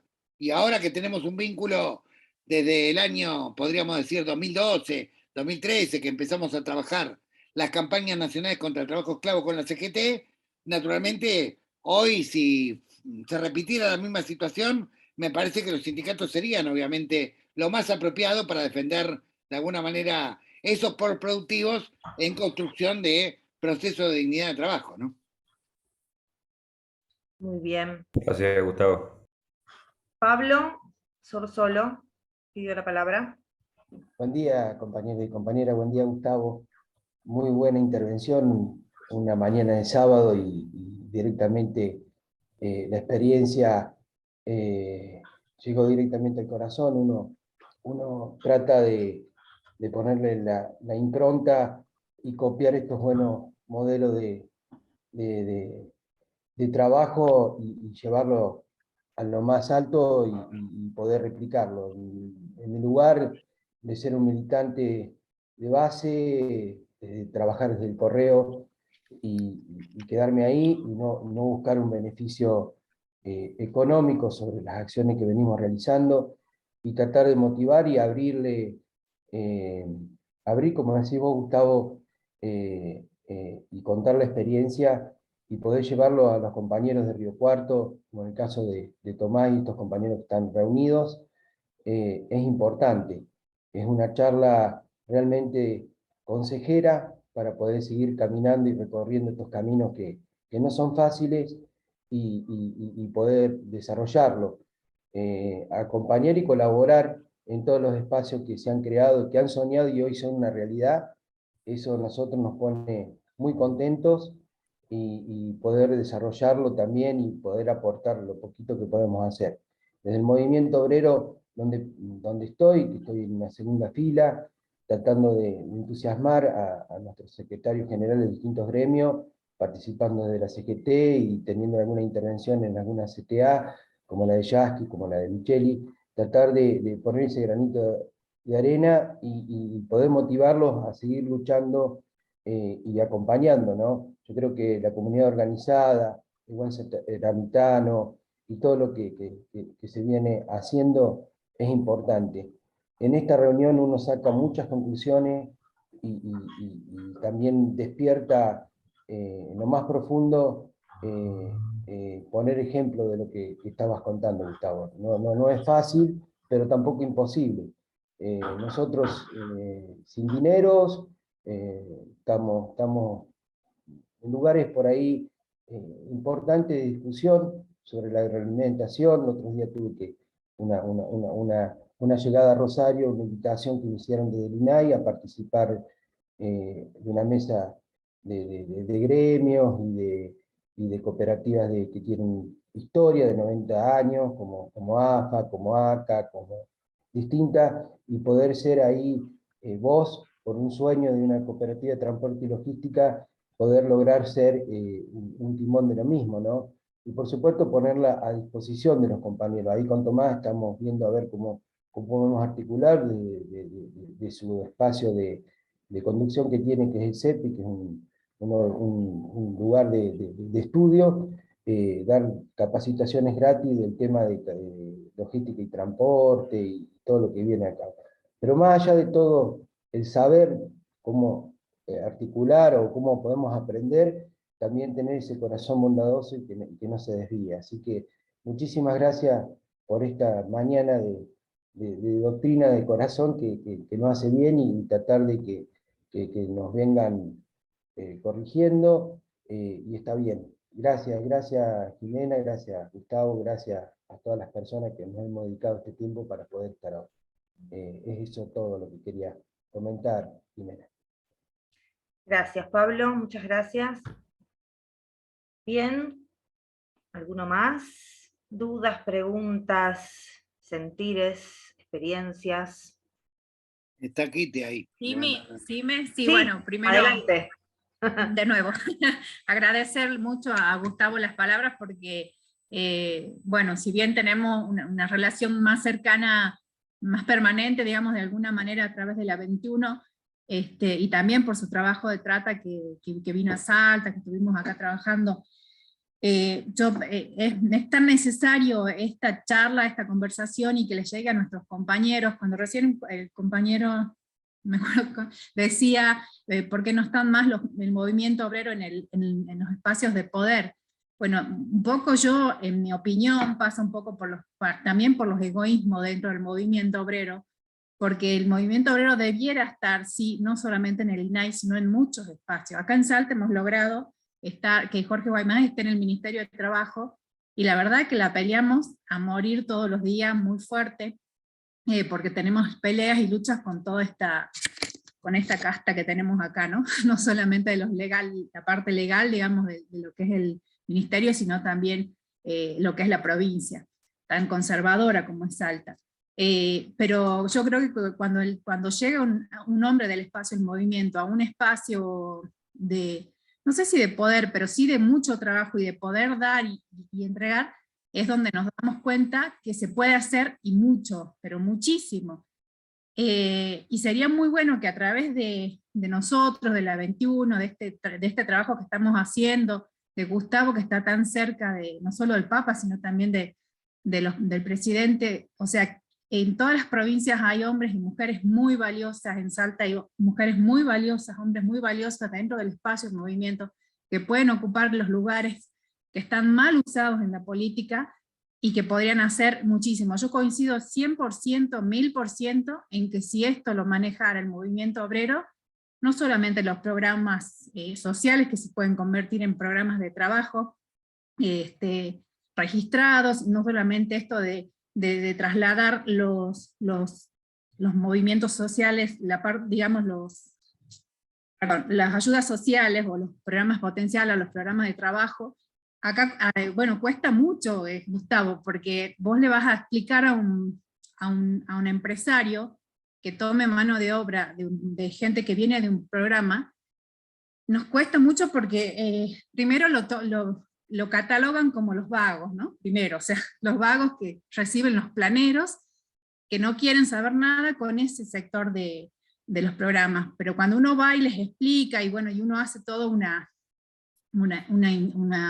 digamos, o sea, tratar de que se entienda que esas personas que hayan recibido un plan, aunque sea grande, mediano, o chico, sea joven, todos tienen la oportunidad o quieren tener la oportunidad de trabajar, si no, no estarían anotándose en los programas de fomentar empleo. Entonces, cuando un empresario nos pasó acá con una gente de un productor que no quería hablar de los programas sociales, o sea, que hablemos de la incorporación de los programas sociales. Bueno, la verdad que hoy se dio vuelta totalmente su discurso cuando conoció a la gente y está intentando insertarlos laboralmente. Entonces, cuando se ven las acciones, cuando vamos al campo, cuando caminamos y cuando nos embarramos, como decimos nosotros, y ven las acciones, bueno, cambiarle ese pensamiento a esa persona no solamente el pensamiento, sino verlo en la realidad, es muy gratificante. Y la verdad que yo 100% coincido que si fuéramos más unidos dentro del movimiento obrero, tendríamos mucho más fuerza y más espacio que el que creemos hoy que tenemos. Tendríamos muchísimo más. Y creo que tenemos que pelear para eso. Gracias. Muy bueno, Kitty. Gracias por compartir. Muy buena experiencia. Yo le voy a dar la palabra a las 2 o 3 personas que tengo, así antes de que le vuelva la pregunta a Gustavo. Roxana seguiría, la compañera Roxana Contreras. Bueno, buenos días, compañeros. La verdad que agradecida sobre todo de haber sido invitada desde el principio a este espacio, donde hemos tenido la oportunidad de escuchar muchas clases magistrales, porque la verdad que a pesar de que Gustavo diga que no es una clase magistral, es una clase magistral lo que está dando y a lo que estamos acostumbrados. La verdad, también desde la Laudatio Si, que es desde la perspectiva que estamos viendo todos los distintos temarios que han ido dando, y justamente es esto, ¿no? De que por un lado vimos lo del cambio climático, hoy estamos viendo esto de sin esclavos ni excluidos, y esto tiene que algunos piensan que no tiene relación, es justamente lo que hay que involucrar, reducir por un lado el cambio climático y a su vez ayudar a las personas que se encuentran en situación de pobreza, y que esto no debe enfrentarse, sino que también debe ser unificado y perseguirse como un proyecto unificado. Yo en muchos casos, bueno, menciono también la palabra amor en la tarea diaria que realizamos, y bueno, por ahí la gente lo mira a uno como diciendo, bueno, es como algo ilusorio, ¿no? Y sin embargo es esto, ¿no? De que si nosotros no le ponemos amor, no le ponemos compromiso, no le ponemos solidaridad a todo lo que hacemos diariamente, es imposible que podamos construir un mundo mejor para nosotros, para nuestros hijos, y además, o sea, siempre digo yo que el gran desafío es ese, ¿no? Ponerle amor, compromiso a las cosas que hacemos, y desde ese lugar es que vamos a poder lograr que cada víctima de trata, por ejemplo, pueda lograr su autoestima y tener cada argentino y cada argentina una vida libre de violencias, ¿no? Así que bueno, más que agradecida de todo lo que ha dicho Gustavo, porque bueno, a veces uno tiene miedo por ahí de pronunciar, decir la palabra amor en otros ámbitos, porque bueno, lo toman como que uno es demasiado espiritual o es como una ficción y que no está como permitido en los ámbitos académicos. Así que bueno, muchas gracias a Gustavo y gracias a todos por todas y cada una de las temáticas que nos vienen brindando. Gracias. Gracias, Roxana, y gracias por poner esto último sobre la mesa, que parece una boludez, pero no lo es, ¿no? A veces nos autocensuramos de expresar cosas que quizás son importantes y podrían cambiar la realidad, ¿no? Gracias. Estaba también desde Córdoba el compañero Raúl Cortés anotado. Hola, sí, ¿se escucha? Sí, bueno, buenos días a todos. Quería agradecerles. Estuve tomando notas, voy a tratar de ser breve. Primero, con lo que decía Tomás hace un rato, esa pregunta que se hacía de por qué los católicos no están todos alineados atrás del Papa. Y yo pensé que ahí automáticamente se me ocurrió, y creo que es porque falta la doctrina, no nos apoyamos en la doctrina. Y el otro día en un video hablaban sobre la diferencia entre doctrina y ideología. O sea, si nos paráramos en la doctrina y lo que es, como el mismo Tomás decía, la doctrina social de la Iglesia, no podríamos estar en otra dirección, sino ahí debajo del lineamiento del Papa. Después de todas las cosas que escuché de Gustavo, bueno, gracias. La primera palabra que noté fue humildad. Creo que por eso es que dice que no es una cátedra magistral. Y hice como una anotación. No, si no. Sí. Sí, Bueno, continúa. con lo que me había quedado, con lo que me quedo hasta ahora, si ven que en algo se puede sumar o me equivoco, es esto, que si nos presentamos con humildad, siendo coherentes en lo que decimos y hacemos, vamos a poder construir fraternalmente la comunidad, que extienda puentes y que nos lleven mediante la escucha a intentar devolver algo de dignidad. Creo que también es muy importante esto que dijo, que cuando la dirección es la correcta, siempre se nos devuelve, o sea, siempre recibimos cosas y es una vivencia que gracias a Dios la he podido comprobar. Así que bueno, muchas gracias por la oportunidad de estar en esta escuela. Gracias. Muchas gracias, Raúl. Desde la querida y lejana, desde aquí Jujuy, Lino. Adelante, Lino. Gracias, Jimena. Gracias a todos. Realmente una mañana de aprendizaje. Me incorporé un poquito tarde, estaba todo listo para esperar ingresar y resulta que me llaman de la escuela, tuve que salir volando para entregar unas llaves.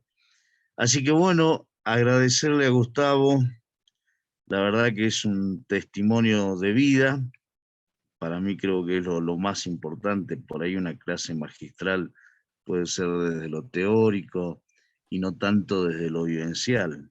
Acá hay vida, acá hay sangre, acá hay sudor, y como él decía, lágrimas, triunfos, y creo que eso es importante, ¿no? Me llevo una enseñanza muy importante, simplemente agradecerle, y por ahí pasó en nuestra comunidad de que en la semana del abuelo, todos se acuerdan del abuelo que está en el geriátrico, que las mercedarias están administrando, ¿no? Las semanas mercedarias, pero hay abuelos por todos lados, y están olvidados, y están invisibilizados, y creo que el mayor abuelo que está liderando un cambio global es el Papa Francisco, y nos olvidamos que desde lo humano también debemos acercarnos y saber que creo que nos está marcando pautas en la vida, y es un hombre de 78 años. Así que como quisiéramos que esté hasta los 120, pero bueno, la biología a veces es un poquito medio mezquina, ¿no? Así que simplemente agradecerte a vos, Jime, a Gustavo, y por intermedio de usted, a todos los compañeros que nos han ido enriqueciendo en cada uno de los encuentros. Nos compromete más a través de la Asamblea Popular de la Puna a sumarnos en esta lucha. Desde que llegó Alberto al gobierno, hemos dejado de recibir los 1000 bolsones, pero aún así seguimos en la lucha, porque los recibe todo Morales. Ustedes saben que no solo es la distancia, sino estamos en un territorio minado por la derecha, por la embajada y toda esta estructura de homogeneización inhumana, donde ni siquiera tenemos un Estado de Derecho, ¿no? Ejemplo claro, la compañera Milagro Salas y todos los compañeros y compañeras detenidas. Así que bueno, gracias por este momento, y les aliento a que no sigamos bajando, sigamos levantando esta fuerza, esta energía que nos lleva a través de la experiencia de Gustavo. Y hasta la victoria siempre, compañeros. Grande, Lino. Muchas gracias. Bien. ¿Algún compañero o compañera más antes de empezar en la etapa de cierre? Este es el momento. ¿Dudas, preguntas, experiencias a compartir? Bien. Bueno, si les parece, y no hay ninguna intervención más que haya quedado pendiente, yo le pasaría... Jimena, ahí vamos, Eduardo, adelante. te pido adelante. disculpas primero porque, bueno, no sé por qué no tengo, no puedo, digamos, no me pueden ver, o sea, por más que conecto el video. Quería, sí, por supuesto creo que todavía Gustavo está, quería saber si tiene algo de alguna manera para decirnos sobre esta última visita que hizo al Papa Francisco. ¿Algún comentario que nos pudiera hacer, algo nuevo? No sé, en fin, algo al respecto, ¿sí? Muy bien, Edu. Registrada la pregunta. ¿Alguno más? ¿Alguno más a la 1? ¿Alguno más a las 2? Bueno, con esta pregunta y con todas las intervenciones anteriores, yo le pasaría ahora la palabra a Gustavo para que haga una devolución también de cierre, y luego el Ale va a dejar las premisas para el encuentro que viene, ¿sí? Y vamos entrando en la etapa de cierre de esta mañana, que creo que fue muy inspiradora, muy productiva, un momento de reflexión militante importante. Así que bueno, Gustavo, te paso la palabra para la devolución que consideres respecto de lo escuchado. Bueno, Francisco explica muy bien en el Fratelli Tutti que hay impostergables, de alguna manera, condiciones sine qua non para empezar a construir los cimientos de una comunidad organizada, de una comunidad de fraternidad, y esos impostergables tienen que ver con que no haya hambre, que no haya esclavitud y que no haya exclusión. O sea, son 3 ejes, ¿sí? Obviamente están concatenados entre sí, porque el que está excluido obviamente también padece hambre, naturalmente, pero en la lucha contra el hambre, en la lucha contra la exclusión y en la lucha contra la esclavitud, siempre que lo hagamos desde el corazón, siempre que lo hagamos desde el proceso, siempre que lo hagamos como un servicio al prójimo, siempre que lo hagamos desde la gratuidad, con la confianza de que a Dios le gusta cuando actuamos sirviendo al prójimo y siempre lo retribuye, a la larga lo retribuye, no en los tiempos mezquinos, egoístas o egocéntricos que uno individualmente querría, sino en los tiempos en que son justos, que vengan esos tiempos. Hay momentos donde cada militante a veces siente como que todo lo que está haciendo es al pedo, como que, bueno, como que todo es adversidad y de repente encuentra que las cosas empiezan a cambiar. Yo podría un día dar una larga charla de situaciones increíbles en las cuales podríamos haber sucumbido como organización y alguna mano divina lo impidió, digamos, pero una cantidad enorme y de mucho antes de conocer a Bergoglio, o sea, tengo la certeza de que el cielo ayuda cuando nosotros ayudamos, de alguna manera, cuando lo hacemos de corazón, y que las cosas llegan. Cuando actuamos de manera mezquina, cuando actuamos con un interés personal, cuando actuamos simplemente instrumentalizando a los pobres para sacar algún beneficio, naturalmente eso no prospera ni va a ningún lado. Prosperan las cosas que realmente, las semillas que tienen que prosperar, o sea, aquellas que son fundadas en el amor, que son fundadas en la fraternidad. Naturalmente yo no di esta charla para que se copie de alguna manera, porque cada uno tiene que encontrar su misión en su comunidad. Hay comunidades que tienen problemas específicos. Por ejemplo, si yo estuviera en Hachal, seguramente me hubiera dedicado a la pelea contra la mega minería en gran escala, digamos, y hoy estaría coordinando con un montón de agrupaciones en todo el país por eso, ¿sí? O si uno estuviera, por ejemplo, en lugares donde tiene fuerte presencia las comunidades originarias, que tienen reivindicaciones específicas. ¿Qué quiero decir con esto? Que en el tomar la vida como viene, uno tiene que estar abierto a tomar la misión naturalmente, a adoptar la misión que le toca según la vida que tiene delante, según la comunidad que tiene enfrente, y obviamente poniendo la atención prioritaria en los últimos, poniendo la atención prioritaria en aquellos que están excluidos, en aquellos que están esclavizados, en aquellos que pasan hambre, y poniendo el corazón y la escucha, ¿sí? Y es a partir de ahí que se empieza a fundar una comunidad. No hay comunidad si hay excluidos, no hay comunidad si hay esclavos, no hay comunidad si hay hambre, claramente. Por eso son los impostergables.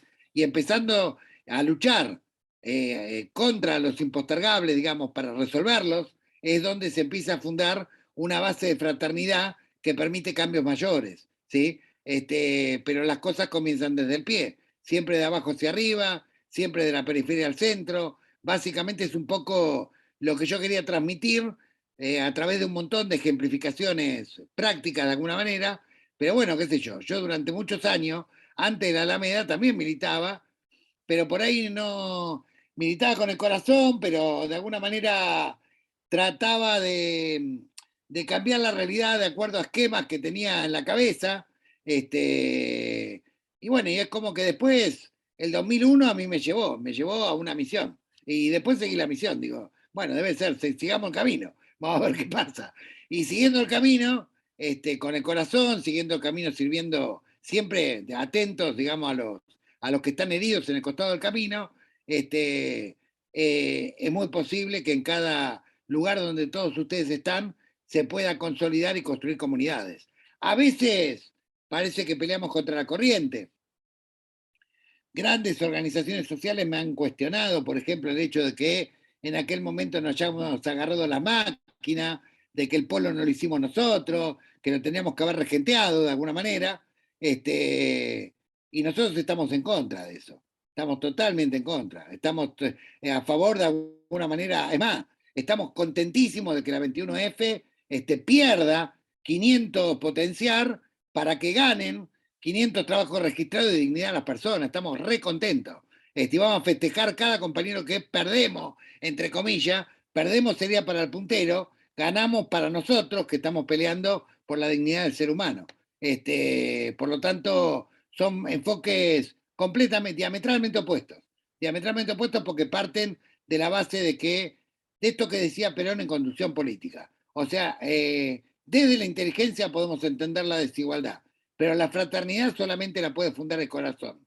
Y si no brota del corazón, claramente, por eso decía que el criterio básico del militante es el buen samaritano, ¿sí? Si vos actuás como el religioso o el funcionario en esa parábola, no vas ni a la esquina. Podés llegar a construir castillos de naipes que se te van a volar de un momento a otro porque no tienen persistencia en el tiempo. Bueno, quiero aprovechar acá que está el querido compañero José Márquez, que hizo la tarea gigantesca de ordenar la biblioteca de Francisco para todos y todas nosotros.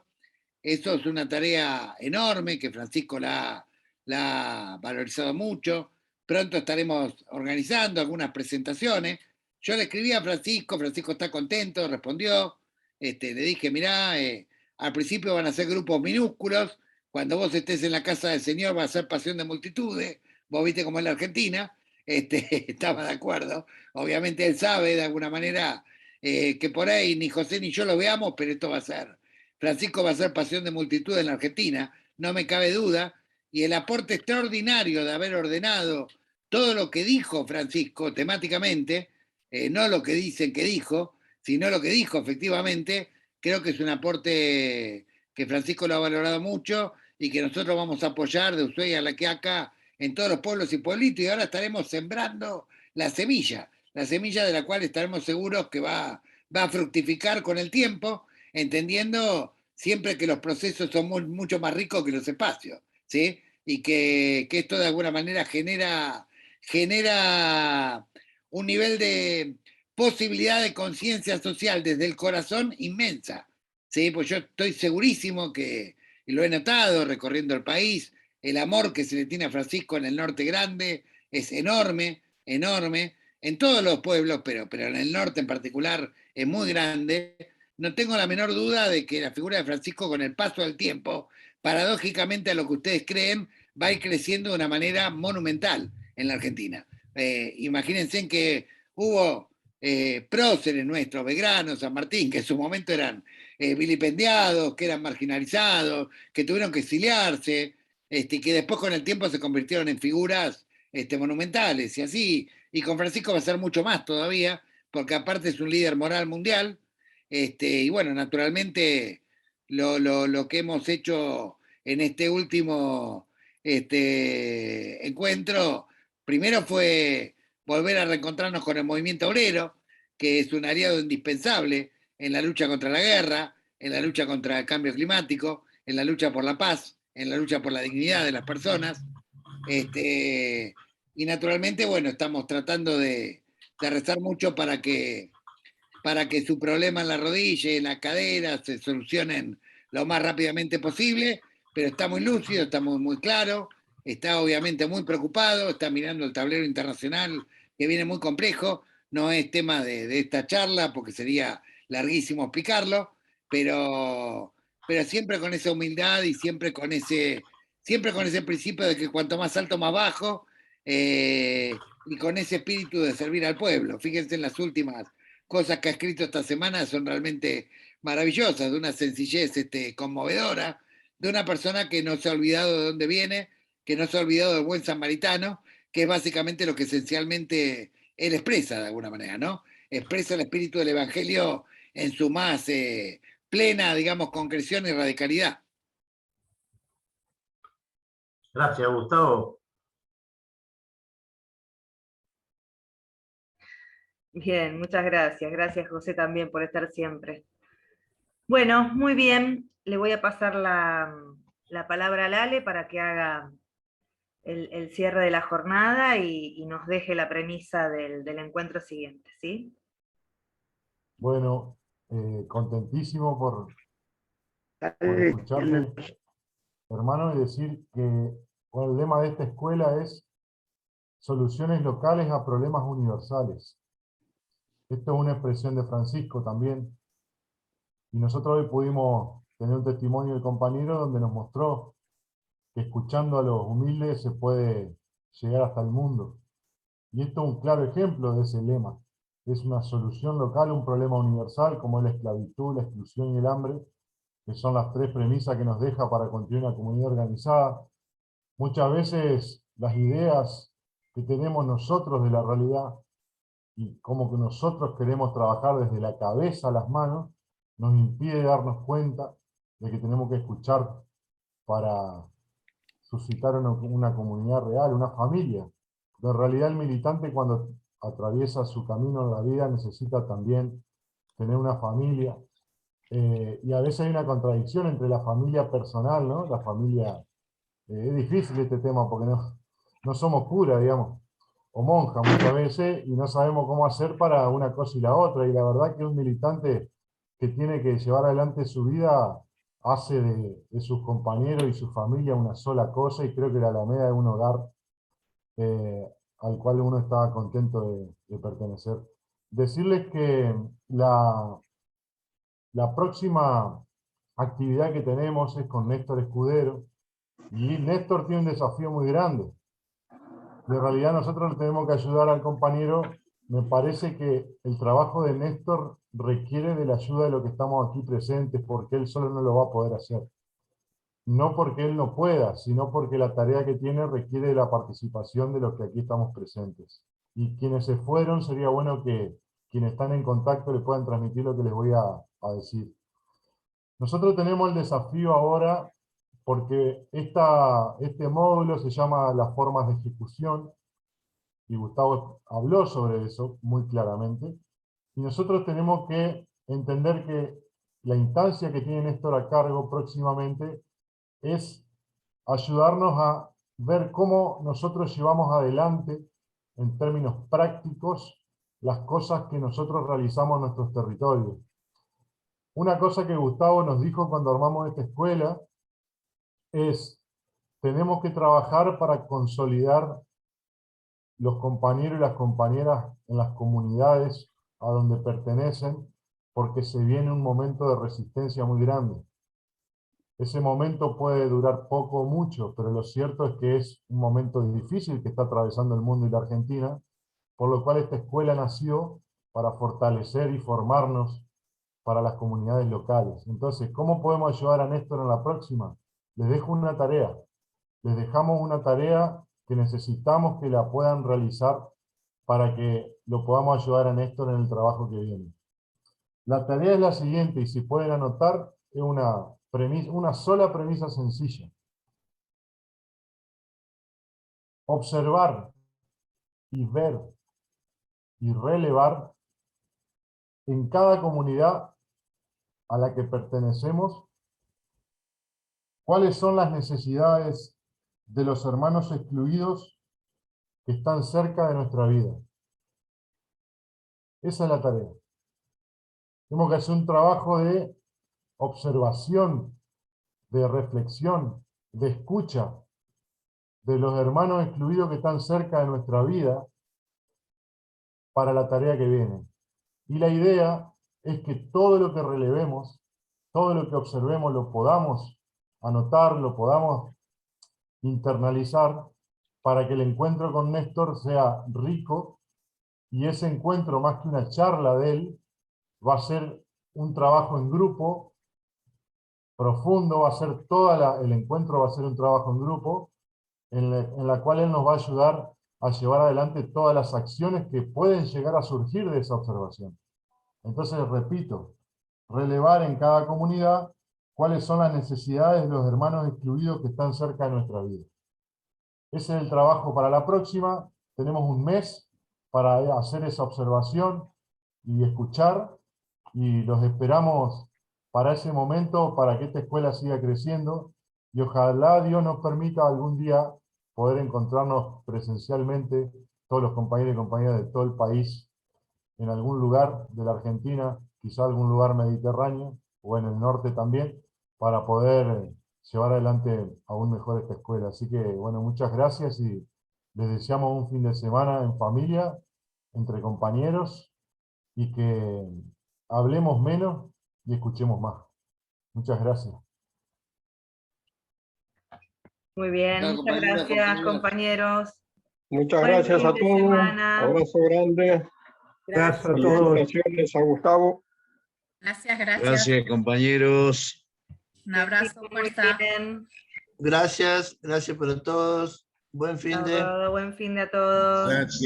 Gracias, abrazos. Muy buena la charla. Está bueno. Gracias, compañeros. Buen fin de para todos. Abrazo, René. Hasta luego.